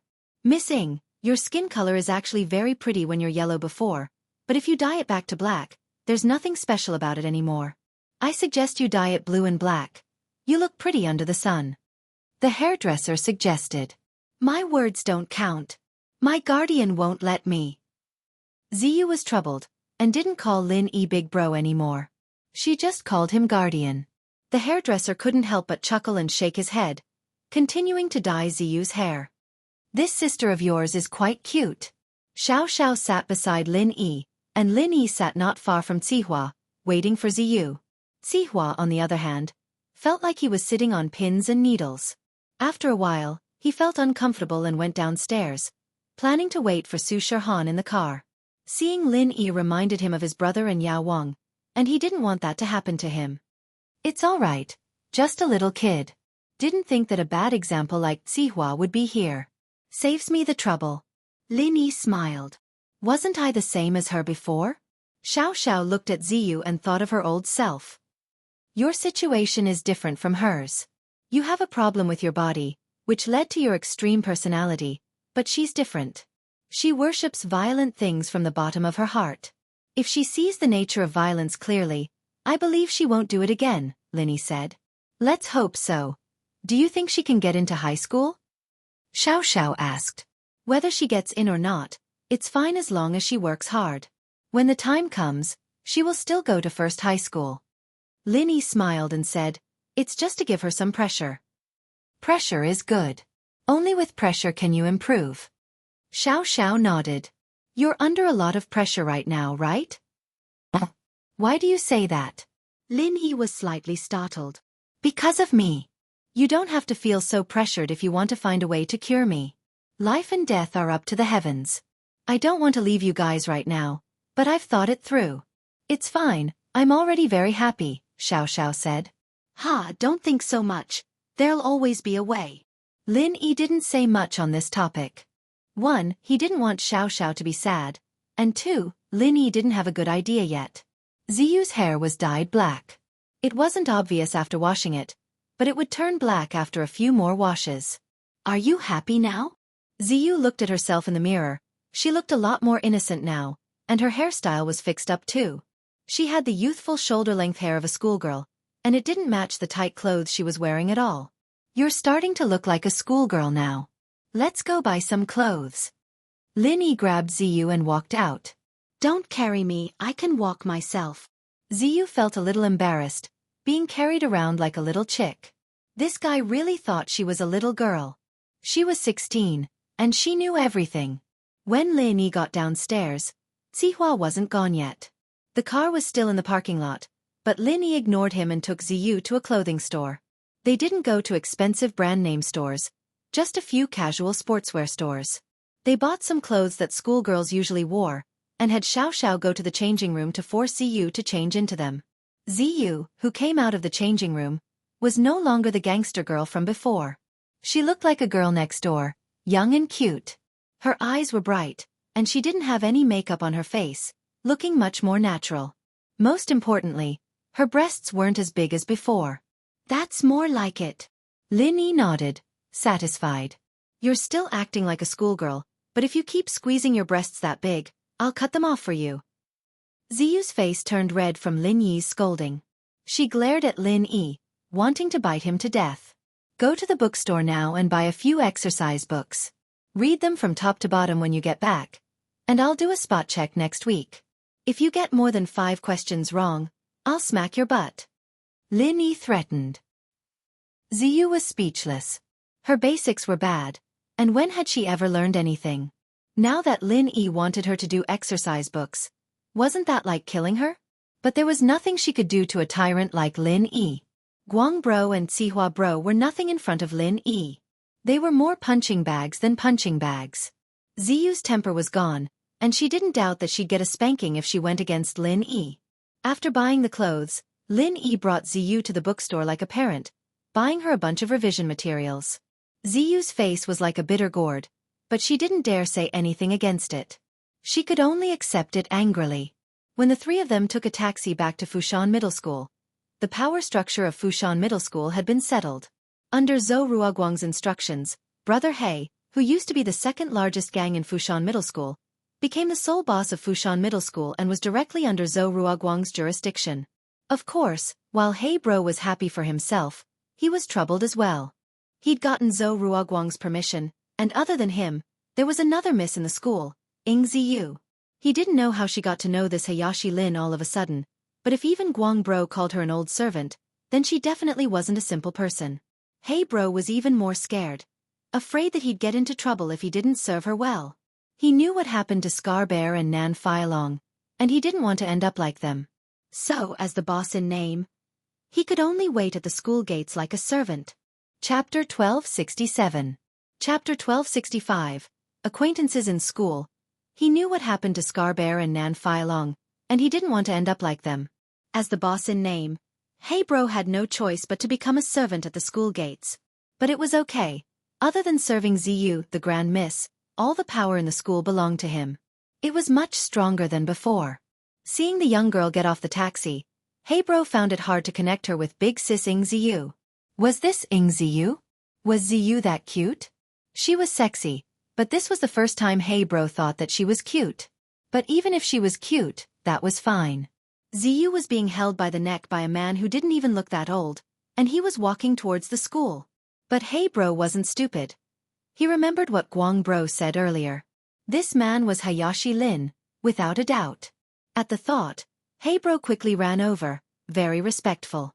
Miss Ziyu, welcome back to school. This must be Hayashi Lin, right? I've been waiting for you for a long time. You. What did you say? Lin Yi was confused. Who are you? I'm Lil He, the new boss of Fushan School that Guang Bro promoted. Of course, in front of you too, I'm just a little servant. Guang Bro told me that I'll watch Miss Ziyu's studies, protect her, and not let anyone bully her. Please don't worry, Hayashi Lin. Hey Bro patted his chest. All right, go away. It's none of your business. Lin Yi waved his hand, indicating that Hey Bro could go play somewhere else. Yes. Hey Bro nodded. Just as Lin Yi was about to bring Ziyu into the school, a familiar voice called out to him. Lin Yi Bro, Xiao sis. It's really you guys. Xianxia ran over happily. I thought it looked like you guys, but it really is you guys. Why are you guys here? Are you here to see me? Xianxia? You study here too? Lin Yi was a little surprised. He didn't think that a girl like Xianxia would go to such a chaotic school. Yeah. Xianxia nodded when her eyes landed on Ziyu's face in front of Lin Yi. She covered her mouth and pointed at Lin Yi in disbelief. You're Ziyu sis? Ziyu lowered her head when she saw Xianxia running over. She really didn't want Xianxia to see her like this, but Xianxia still recognized her. Oh, you know Ziyu? Lin Yi was curious. It seemed like the two were quite close. Yeah, Ziyu sis always takes care of me in school. Xianxia nodded. She wasn't really that close with Ziyu. After all, Xianxia was a good girl, and Ziyu was a big sis. But they were in the same class. One time, Xianxia was being harassed by a few boys, and Ziyu couldn't stand it anymore. She taught them a lesson, and after that, Ziyu announced that Xianxia was her sister, someone she would protect, and no one dared to bully Xianxia anymore. The knife in Ziyu's hand was no joke. No one dared to provoke her. Xianxia was pretty, but so was Ziyu. No one would do that. Oh, that's perfect. From today on, Ziyu's going to study hard. Xianxia, since you're classmates with her, you should help her with her studies. I bought a bunch of revision materials for her. You guys can read them together. Lin Yi knew Xianxia's family situation. She probably couldn't afford studying materials normally, or she wouldn't be able to stay in a school like this without spending money. And so, Xianxia could read with Ziyu, and Ziyu could help Xianxia with the things she didn't know. Yeah, okay. Xianxia was very happy. She was grateful to Ziyu for taking care of her, but she also wanted Ziyu to focus on her studies. As far as she was concerned, Ziyu wasn't dumb. She was smart, and if she focused on her studies, she wouldn't be any worse than her. Man, I'll be counting on you from now on. Ziyu stopped pretending now that she was recognized. Xianxia was going to find out sooner or later, and with her help, she might be able to learn faster. Xianxia was the first in the school. How's your mom? Xiao turned to Xianxia. She's all right. Ever since she drank the medicine Lin Ebro gave her, she's gotten a lot better. Xianxia nodded happily. I'm so lucky, meeting Ziyu sis in school, and meeting Lin Ebro and Xiao sis outside. Yeah, all right, I'll go get some medicine for you later, and I'll go see your mom at home. Lin Yi didn't actually need to go to Xi's house. Lin Yi knew Xi's mom's condition like the back of his hand. Even if he didn't go, Lin Yi would be able to find the right medicine. But Lin Yi was a little curious about that Grandpa Zhu. This guy was clearly a mystic late-phase peak. So why was he picking up trash beside a little girl? Lin Yi followed Ziyu and Xianxia to their classroom. The students had all heard about Lin Yi's exploits outside the school. There were no secrets in the school, and everyone was very respectful of Lin Yi. Even if Ziyu wasn't the big sister anymore, they were more afraid of her than when she was the big sister. With such a strong brother, she could do whatever she wanted in the school. Even Guang Bro and Hey Bro were very respectful to her, let alone normal students. Now that Chen Shi and Lin Yi were very close, the students all regretted it. They didn't offend Chen Shi because of Ziyu, but they still looked down on her for studying so hard every day. But from today onwards, no one dared to look down on her. This is your class. Why is it so messy? Lin Yi frowned as he looked at the weirdly dressed students in the classroom. Some were playing poker, some were playing video games, and there were even couples hugging and kissing each other. Lin Yi frowned. How old was she? And she was already dating. And touching each other? How could Chen Shi study properly in this kind of environment? Every class is like this, you just have to get used to it. Chen Shi didn't think much of it. Chapter 1268. Chapter 1266. Weird Uncle Lin Yiziu stuck her tongue out, not daring to say anything. She really was a bit scared of Lin Yi. Lin Yi walked up to the podium and knocked on it with the eraser. The chaotic classroom quieted down immediately. These people all knew who Lin Yi was. Even the boss of the North District, Guang Bro, called himself an old slave. What kind of person was he? Listen up, all of you. From tomorrow onwards, if you want to come to school, go back to your normal clothes. The guys are not allowed to go topless, and the girls are not allowed to show their thighs or breasts. Dye your hair back to black, and study in class. If you don't want to come to school, you can leave now. Lin Yi's voice was calm, but there was an indescribable power in it. I've said what I have to say. If anyone disobeys, you'll have to bear the consequences. The students in the classroom were in pain, but there was nothing they could do about it. Under Lin Yi's pressure, they could only hold their noses and accept it. When Lin Yi brought Ziyu back to school, it was almost time for school to end. Not long after, the bell rang in the hallway, and the students started packing their bags. There's no teacher? Lin Yi asked curiously. The teachers come in the morning, and they usually have self-study in the afternoon. Chen Shi said. Everyone doesn't like to study, and they won't listen when the teachers come. There's nothing we can do about it. Lin Yi nodded helplessly. Chen Shi was right. This was how the school was. It was a problem from top to bottom, and it wasn't something that could be changed easily. This was something the headmaster should worry about, and Lin Yi couldn't be bothered. He brought Ziyu and Chen Shi out of the school with Xiao. They got a taxi and sent Ziyu home, getting her to know the place so that Lin Yi could catch her whenever he wanted. Ziyu's neighborhood wasn't that high class, just a normal old neighborhood. It seemed that Lin Yi was right. She didn't have much money on her. Armadillo had left her some, but it had been so many years, and she'd probably spent most of it. Do you have enough money? Lin Yi looked around the place, feeling that it was clean and tidy. He nodded. It seemed that Ziyu wasn't a sloppy girl, and Lin Yi didn't find anything bad in her house. Although Lin Yi's attack counted as a sudden attack, and Ziyu probably wouldn't have prepared anything beforehand, Lin Yi still checked every single room carefully. Lin Yi was afraid that Ziyu would hide some drugs, ecstasy, and whatnots. Lin Yi was afraid that Ziyu would get into the habit of taking drugs. One had to know that Lin Yi's detection abilities were quite strong, and all the hidden items in the room couldn't escape his eyes. Lin Yi walked around a big room. This should be Ziyu's brother's room, Armadillo's. The room was very spacious, and other than a bed, a desk, and a small closet, there was nothing else. It didn't take long for him to finish his investigation. Other than some of the Armadillo's clothes, letters and pictures, there was nothing else. Looking at the pictures Armadillo kept, Lin Yi couldn't help but sigh. Lin Yi couldn't help but remember some things from back then. But here, Lin Yi couldn't let himself show any hint of sadness. It'd be bad if Ziyu found out. Lin Yi left Armadillo's room and went into Ziyu's room. Ziyu didn't mind when Lin Yi went into her brother's room, thinking that he was helping her brother take something. But when she saw that Lin Yi didn't take anything and went back to her room, as if he was looking for something, she panicked. Like a cat that got its tail stepped on, she jumped in front of Lin Yi. You. What are you looking for? Lin Yi's heart sank when he saw how nervous she was. Could it be that she really hid something in her room and didn't want him to find it? Could it be that she really was a drug addict? Stand there. Lin Yi glared at Ziyu and ignored her, continuing to look for something in the room. Ziyu stomped her feet when she saw that she couldn't stop Lin Yi.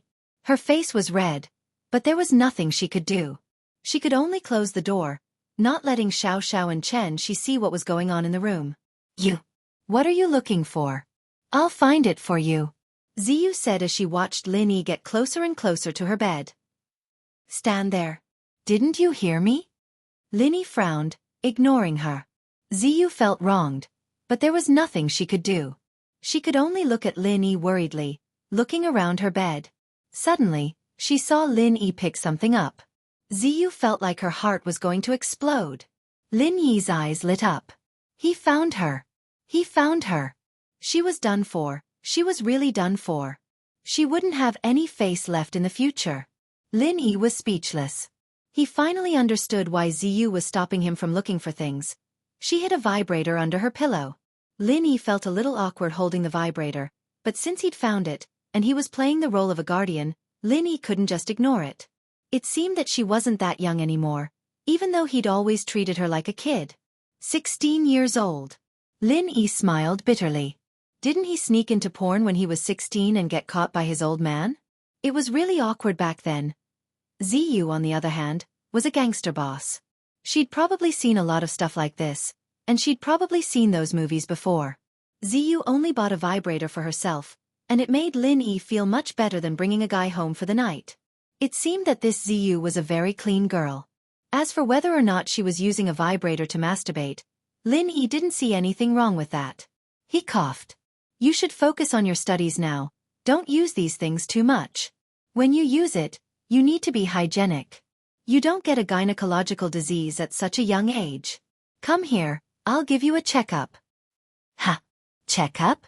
Ziyu was embarrassed when she heard what Lin Yi said, but what Lin Yi said next made her eyes go wide. Gynecological disease? Checkup? Was Lin Yi going to give her a checkup? Chapter 1269. Chapter 1267. Opening Ziyu. Yes, check. Lin Yi nodded solemnly. Lin Yi was pretty sure that Ziyu didn't have anything like ecstasy in her room, but he wasn't sure if the girl had eaten anything like that before. Checking her pulse was the safest way. Of course, he could check if the girl had gotten herself some gynecological disease or something. You really want to check? Ziyu gritted her teeth as she looked at Lin Yi bitterly. Upon closer inspection, this guardian was quite handsome and capable, with even Sihua and Zhou Ruoguang treating him with respect. This was the Prince Charming of her dreams. But, this guy didn't care about her at all. He was a tyrant. He suddenly wanted to check her body again, and this made Ziyu instinctively resist. No, she really couldn't. What's with all the bullshit? Lin Yi frowned and pulled Ziyu in front of him, grabbing her hand and checking her pulse. Ziyu snapped out of her shock, only to realize that Lin Yi didn't take off her clothes like she'd imagined, only checking her pulse. Ziyu breathed out in relief, but couldn't help but feel a little disappointed. It seemed like she was thinking too much. He still treated her like a kid. Good, I haven't done drugs before. Lin Yi breathed out in relief, his eyes softening as he looked at Ziyu. I don't have any gynecological diseases for now, but I can't say for sure in the future. Pay attention to your personal hygiene when you do it, don't stuff it in, just leave it outside. Ah. Ziyu was going crazy again, glaring at Lin Yi. I'm not an idiot. Put it in and it'll break. I'm still a virgin.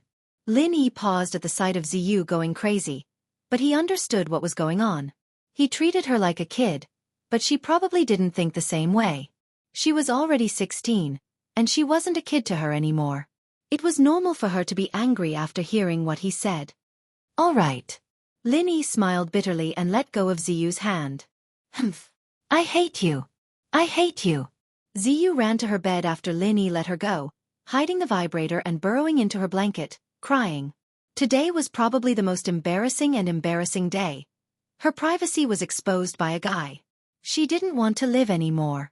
This guy was her guardian, but Ziyu didn't feel like one no matter how she looked at him. Ziyu felt wronged. Would he think that she was a shameless girl? Buying these things at such a young age? Ziyu's reaction made Lin Yi a bit helpless. He sighed as he looked at the crying Ziyu on the bed. He'd treated her like a kid, but he'd forgotten about her emotions as a young girl. But this thing wasn't easy to talk to. He turned around and walked out of Ziyu's room, seeing Xiaoxiao and Chen chatting in the living room. He waved his hand at Xiaoxiao, signaling her to come over. This kind of thing was best discussed between girls, and he'd let Xiaoxiao talk to her a little. Xiaoxiao saw that Lin Yi was calling her and walked over. What's wrong? Where's Ziyu? Can I ask you something? Have you ever, touched yourself? Lin Yi lowered his voice and whispered into Xiaoxiao's ear. What are you doing? Xiaoxiao blushed as she looked at Lin Yi weirdly. But the two were a couple now, so Xiaoxiao didn't feel too embarrassed. She just didn't understand why Lin Yi would ask this all of a sudden. Ying Ziyu bought a vibrator and I found out. She's crying on the bed now. Can you go talk to her? Lin Yi, on the other hand, didn't ask if Xiaoxiao had done it or not. It'd be too ambiguous if he did. Xiaoxiao blinked, finding it funny. Why are you going through her stuff? You're afraid she's hiding drugs or something, right? Lin Yi shrugged. I'll leave it to you. All right. Xiaoxiao nodded and walked into Ziyu's room. Ziyu felt so wronged. As the big sis, she hadn't cried in a long time, but today, she couldn't hold it in anymore. Lin Yi was too much of a bully. This was a girl's privacy. How could he just say it like that? How shameless. Ziyu? Xiaoxiao looked at the sobbing Ziyu, buried her head in the cup, smiling as she walked over and sat beside her. HM? Xiaoxiao sis? Ziyu didn't expect it to be Xiaoxiao. She raised her head, embarrassed, wiping her tears. Why are you here? Ziyu had a good impression of Xiaoxiao. They hadn't talked much, but Xiaoxiao was much better than that tyrant Lin Yi. She didn't know how that tyrant found such a gentle and cute girlfriend. Was Xiaoxiao gentle and cute? Ziyu just didn't see the other side of Xiaoxiao. Why were you crying? Where's that knife-wielding Ziyu? Xiaoxiao smiled. Xiaoxiao sis, you're making fun of me too. Ziyu was on the verge of breaking down. As for the strong Ziyu from before, she could go to hell. I'm not making fun of you, but I heard what happened. Isn't it just a vibrator? I've used it before, it's no big deal. Xiaoxiao started bullshitting. She hadn't actually used it before, not even daring to think about love. She didn't even have someone to fantasize about, much less touching herself.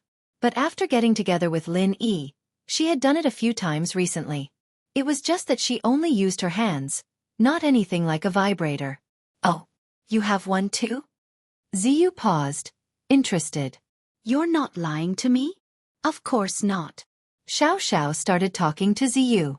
She was a few years older than Ziyu, after all, and her mindset was different from Ziyu's. She just told her about the pros and cons and things to pay attention to, and it helped Ziyu get over it. As for what they talked about, only the two of them knew. But when Xiaoxiao brought Ziyu out of the room, Ziyu wasn't crying anymore. She had a shy smile on her face. It's about time. Chen, she should go back. Ziyu, stay at home and study. I'll come check next week. Xiaoxiao said to Ziyu. Chapter 1270. Chapter 1268.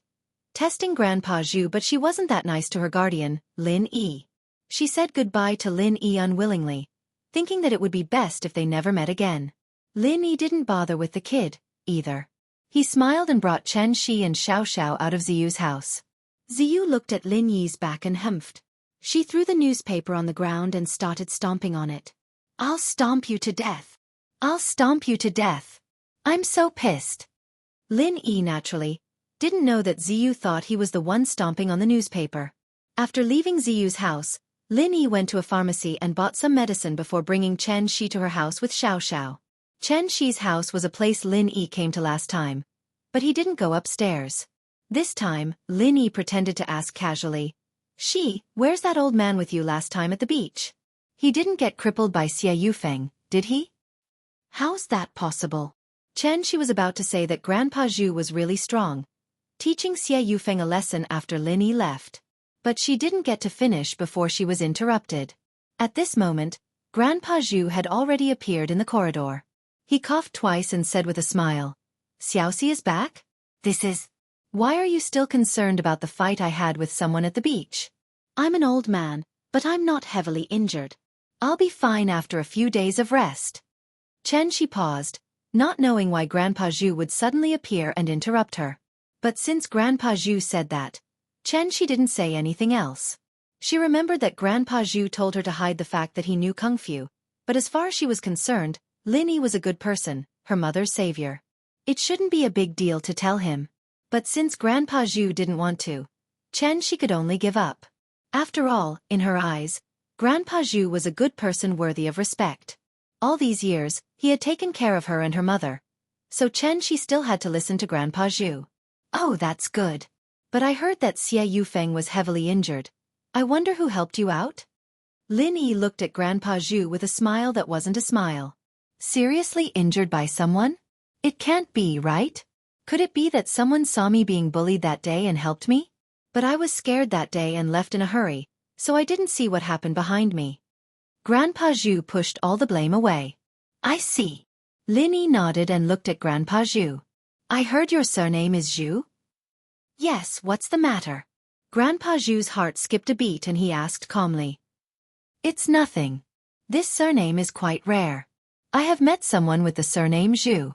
I wonder how he is related to you. Lin Yi asked calmly. The world is big. There are many people with the same surname. Naturally, it has nothing to do with me. Grandpa Zhu shook his head.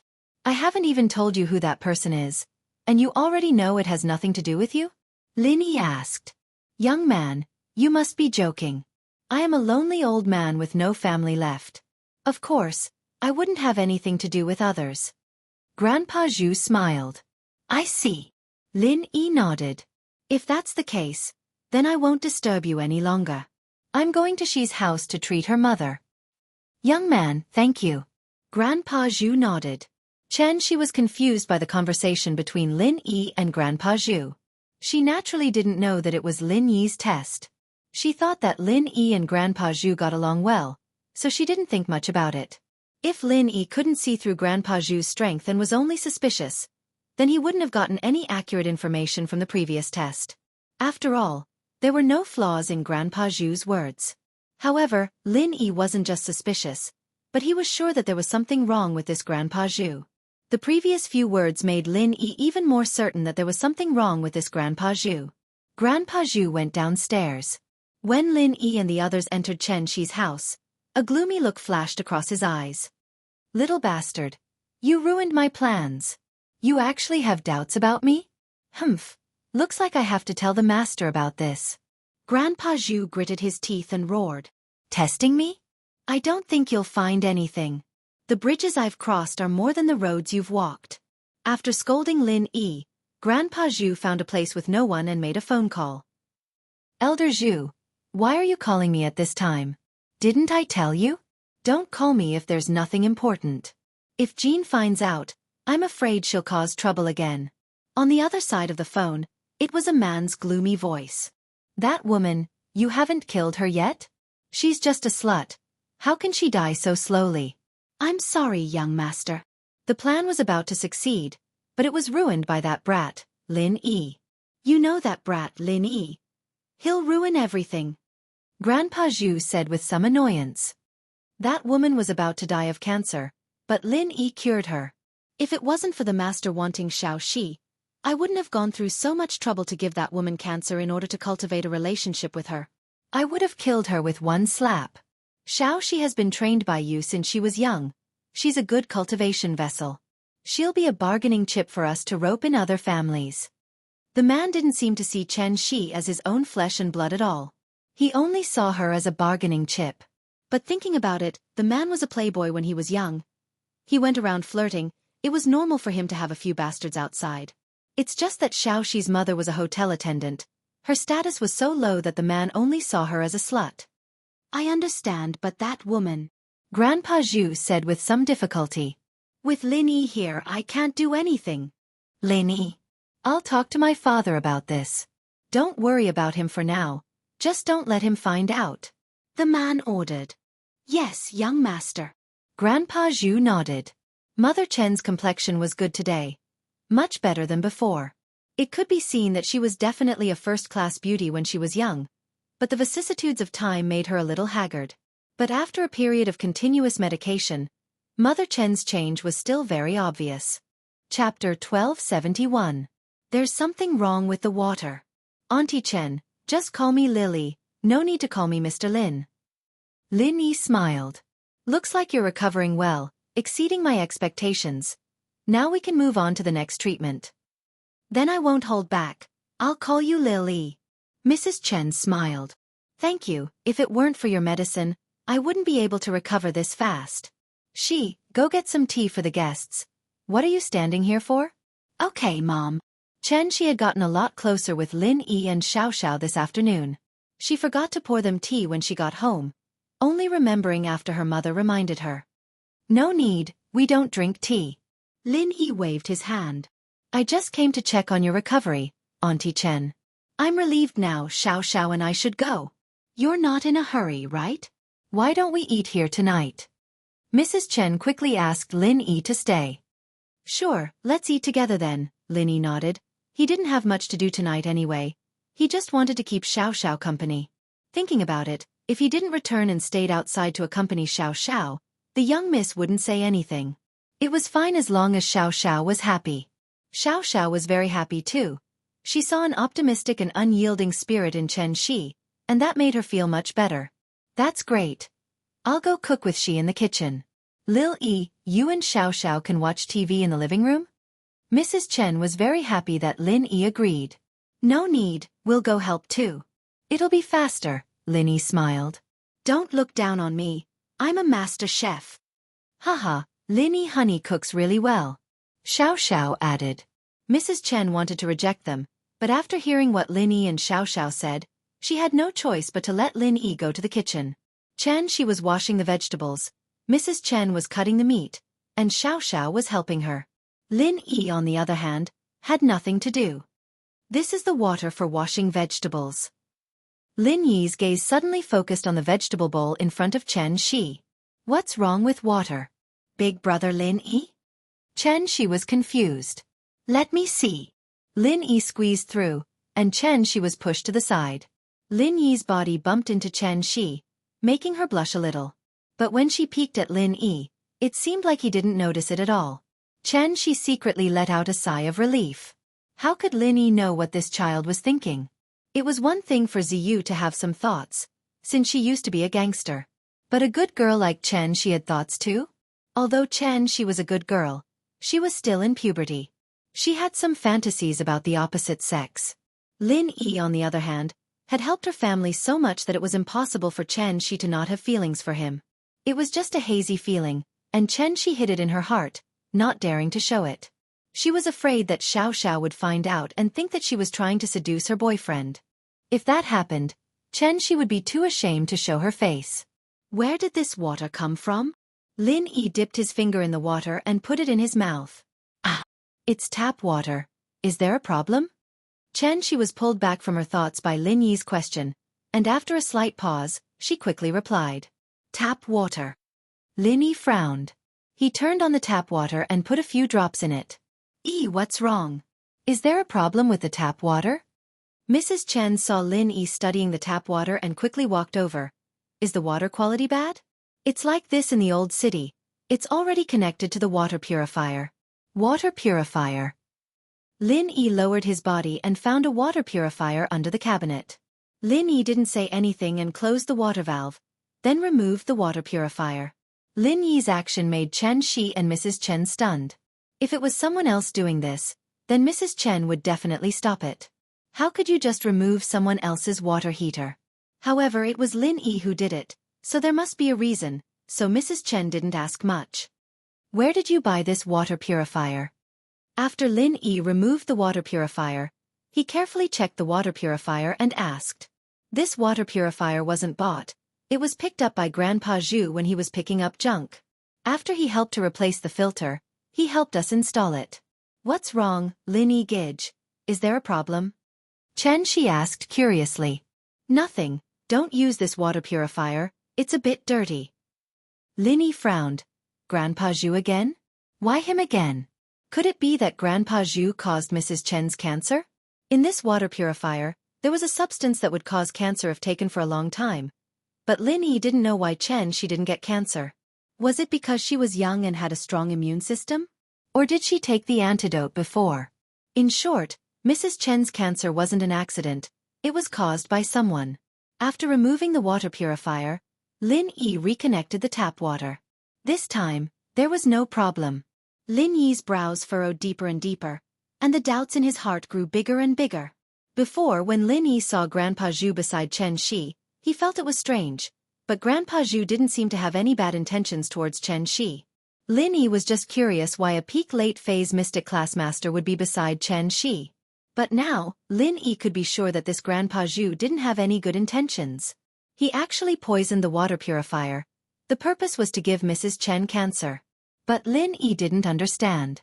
Why would a peak late-phase mystic classmaster use such a strenuous method to harm Chen Shi and her mother? Couldn't he just kill them? Could it be that he had some other purpose? Of course, Lin Yi could only think about it in his heart. He wouldn't say it out loud. For Chen Shi and her mother, Lin Yi was only familiar with them, not close. Lin Yi couldn't just blame Grandpa Zhu. Now, it seemed that Chen Shi and Grandpa Zhu's relationship was very good. If he said it out loud, Chen Shi might not believe him. The water purifier isn't clean? Then we can't use it anymore. Seems like the things we picked up aren't reliable. Mrs. Chen didn't think too much. After all, we aren't professionals. Since Lily found the problem, then we don't need it anymore. Chapter 1272. Grandpa Zhu's goal? All right. Mother Chen naturally believed what Lin Yi said. Lin Yi was a doctor. How could a doctor's words be false? After dinner at Chen Shi's house, Lin Yi and Xiaoxiao said their goodbyes. Mrs. Chen and Chen Shi sent Lin Yi off warmly, telling Lin Yi to come visit again when he was free. Lin Yi agreed with a smile. After leaving Chen Shi's house, the smile on Lin Yi's face suddenly disappeared, becoming very gloomy. Lin Yi, honey, what's wrong? Xiaoxiao asked, noticing Lin Yi's weird expression. Mrs. Chen's cancer is man-made. There's something wrong with that water purifier. Lin Yi didn't need to hide it from Xiaoxiao. Ah, there's something wrong with that water purifier. I know, it's that Grandpa Zhu. Xiaoxiao wasn't an idiot. Lin Yi had said that there was something wrong with that Grandpa Zhu back at the seaside, and Lin Yi had tested her again today. Naturally, Xiaoxiao knew that Lin Yi was suspecting Grandpa Zhu. It's him. I just can't figure out what his purpose is. A peak late-phase mystic class master. Did he have nothing better to do? Poison a single mother? Is he out of his mind, or was it really unintentional? Because Chen Shi also said that the water purifier was picked up by Grandpa Zhu when he was picking up junk, but after changing the filter, it continued to be used. As for whether there were other problems in the water purifier, they were not professionals, so naturally they couldn't tell. Then why is Chen Shi fine? Xiaoxiao quickly thought of Chen Shi. That's what I'm curious about. Did Chen Shi take the antidote, or is her resistance stronger? Lin Yi shook his head and said, the harmful substances in the water purifier can't cause cancer in a day. This is a long-term process. Eating it for a long time will cause cancer, so I'm surprised that Chen Shi is fine. Maybe she's young, and she doesn't eat at home often? Is that why? Xiaoxiao asked. It's possible, but that Grandpa Zhu is very suspicious. Lin Yi said, but I don't know what he's planning, so I can only take it one step at a time and come to see Chen Shi often. That Grandpa Zhu, I feel uncomfortable just looking at him. Xiaoxiao said, we can't let him hurt Chen Shi. In the blink of an eye, it was time for the fundraiser. Before the fundraiser, there was a singing competition. After the preliminary and semi-finals, the school had selected the best soloists and choirs. Today, the finals would be held on the school's sports field. Because of the participation of members of the public, in order to ensure the safety of the students and the smooth progress of the donation event, the school's leaders had already notified the police, and early this morning, Ling Shan brought a group of police officers to the school to maintain order. Yu Feng wasn't planning on donating at the event, but he didn't think that Ling Shan would bring a team to maintain order in the school. He had to do something. Ling Shan, I didn't think you'd come too. Yu Feng smiled as he walked over to greet Ling Shan. Sorry, I'm on official business right now. I don't have time to chat with you. Please help yourself. Ling Shan looked at Yu Feng, not planning on talking to him at all. Ling Shan was annoyed to death with Yu Feng, and she didn't think that he'd come over to talk to her today. The fundraiser hasn't started yet, right? Miss Song, don't tell me that you don't even have time to talk? Yu Feng didn't seem to understand the meaning behind Ling Shan's words at all as he continued to stand there. Since it hasn't started yet, shouldn't Mr. Yu go prepare? Why don't you contribute to charity later? You're not planning on being stingy, are you? Ling Shan didn't like Yu Feng, but she didn't mind him donating a sum of money to her. Haha, I've actually prepared for it. I'm very supportive of charity. I didn't think that Miss Song was a supporter of charity as well. Yu Feng smiled, thinking how much should he donate? Since Ling Shan liked people with love, naturally, he should donate more. If he donated too little, Ling Shan would think that he was stingy, but if he donated too much, Yu Feng wouldn't be satisfied. Why should he just waste his money like that? If it weren't for Ling Shan, he wouldn't even donate a single cent. Seeing Yu Feng walk over to Ling Shan, Lin Yi frowned. Did this guy know Ling Shan? Lin Yi didn't know who Yu Feng was, and he didn't know about the marriage between House Yu and House Song. Ling Shan didn't tell Lin Yi because Lin Yi didn't have any feelings for her. She didn't want to embarrass herself and let Lin Yi push her to Yu Feng. Huai Juan, on the other hand, thought that Lin Yi already knew about this when he was on the phone with Lin Yi, so he didn't bring it up. Lin Yi wasn't planning on letting House Yu go, so why would he bring up Lin Yi's relationship with Ling Shan and House Yu? It would make him look like a busybody. So when Lin Yi saw Yu Feng talking to Ling Shan, he was suspicious. Yu Feng, on the other hand, didn't know about the relationship between Lin Yi and Ling Shan. Otherwise, he wouldn't be talking to Ling Shan in front of Lin Yi. He didn't know that his actions had exposed his identity. Soon, the finals of the singing competition began. Tang Yun and Meng Yao walked up the stage in their best outfits. The two were about the same height, and their beauty levels were about the same as well. The moment they got on stage, it caused a commotion.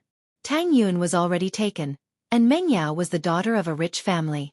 Although the boys knew that their chances weren't high, it didn't stop them from loving beauty. Even if they couldn't take it for themselves, they could at least take a look, right? The people who were invited to attend the fundraising event also began to discuss the background of the two girls. Keeping students as mistresses wasn't a secret among the rich. Meng Yao and Tang Yun, these two absolute beauties, attracted the attention of the rich. It wasn't a surprise. The two of them were already beautiful, and with makeup, they were even more beautiful. It would be strange if these people weren't tempted. However, after knowing that Meng Yao was Peng Zhan's daughter, they shifted their attention to Tang Yun. Chapter 1273. Xie Yufeng's tragedy again, but Tang Yun was different. No one knew who she was, so in everyone's eyes, she was just a commoner school beauty. But in reality, Tang Yun was indeed a commoner school beauty. And so, some people started to be tempted, and Fatty Shen was one of them. Fatty Shen came from a mining background. There were a lot of mines near Songshan City. Fatty Shen had made a lot of money in the past few years. He was a real rich man. After he had money, he began to enjoy life. He had played with countless famous models and small celebrities. But after he got tired of playing with them, Fatty Shen was more inclined to play with young and pure girls like Duan Ying. After Fatty Shen memorized Tang Yun's name, his eyes never left Tang Yun's body. The more he looked, the more he drooled. Boss, so, how much do you think this girl Tang Yun would cost? Fatty Shen looked at Zhou Tiandi lecherously. Fatty Shen also had some underworld background. These days, if a miner didn't have any underworld background, he would definitely be bullied and wouldn't be able to control the situation. So, in order to get closer to Zhou Tiandi, Fatty Shen purposely sat beside him to get closer to him. What do you mean, how much? Zhou Tiandi was watching a performance. Today, he heard that Hayashi Lin's girlfriend was hosting a charity event, so he ran to the school to show his support. Ever since his son said that he had a relationship with Lin Yi, Zhou Tiandi was very happy. He didn't have to be afraid anymore, and he had the energy to gamble and pick up girls. Today was the perfect opportunity to please Lin Yi, so naturally, he wouldn't let it go. Tang Yun, that girl is so pretty, with big breasts and a round butt. Kiske, if I could touch it, it would be so good. Boss, so, what do you think if I get her and play 3P? Fatty Shen squinted his eyes and said, What? 3P? I'll play your mom. Zhou Tiandi jumped up, raised his arm, and gave Fatty Shen a big slap. Motherfucker, are you trying to kill me? I don't know you. You bastard, why don't you go die? Zhou Tiandi was so angry that his lungs were about to explode. It wasn't easy for her to mend her relationship with Hayashi Lin, but this guy actually suggested that she play Lin Yi's wife with him? Don't you want to die? If the omnipotent Hayashi Lin were to hear this and suspect him, then he would really be out of luck. In the past, Zhou Tiandi had a good impression of Fatty Shen. Fatty Shen was smart and knew how to do things. He knew how to be filial to Zhou Tiandi, so he had a good impression of him. But today, he saw that this guy was a fool. Zhou Tiandi quickly drew a line between them. Zhou boss, why did you hit me? Fatty Shen was stunned by Zhou Tiandi's sudden attack. I know, Zhou boss, you are interested in Tang Yun, right? Don't worry, I won't fight with you, you can have her for yourself. Fatty Shen's voice wasn't soft, and when Zhou Tiandi was beating up people, he made a lot of noise. Many people were looking at him, so Fatty Shen's words were heard by them. Zhou Tiandi almost exploded when he heard Fatty Shen's words. Your mother. Do you want to kill me first? When did I fall in love with Tang Yun? Is she someone I can fall in love with? She is Hayashi Lin's wife. I would rather stab my eyes blind than look at her. I like your mother. Zhou Tiandi kicked Fatty Shen's body. I am a decent person, how can I fall in love with someone else? Tang Yun is like a goddess. Do you think I am worthy? Not to mention you, who is worse than a pig or a dog? Zhou Tiandi kicked Fatty Shen's body. Although Fatty Shen's body was fat, he didn't dare to fight back. He didn't know why Zhou Tiandi was beating him like crazy.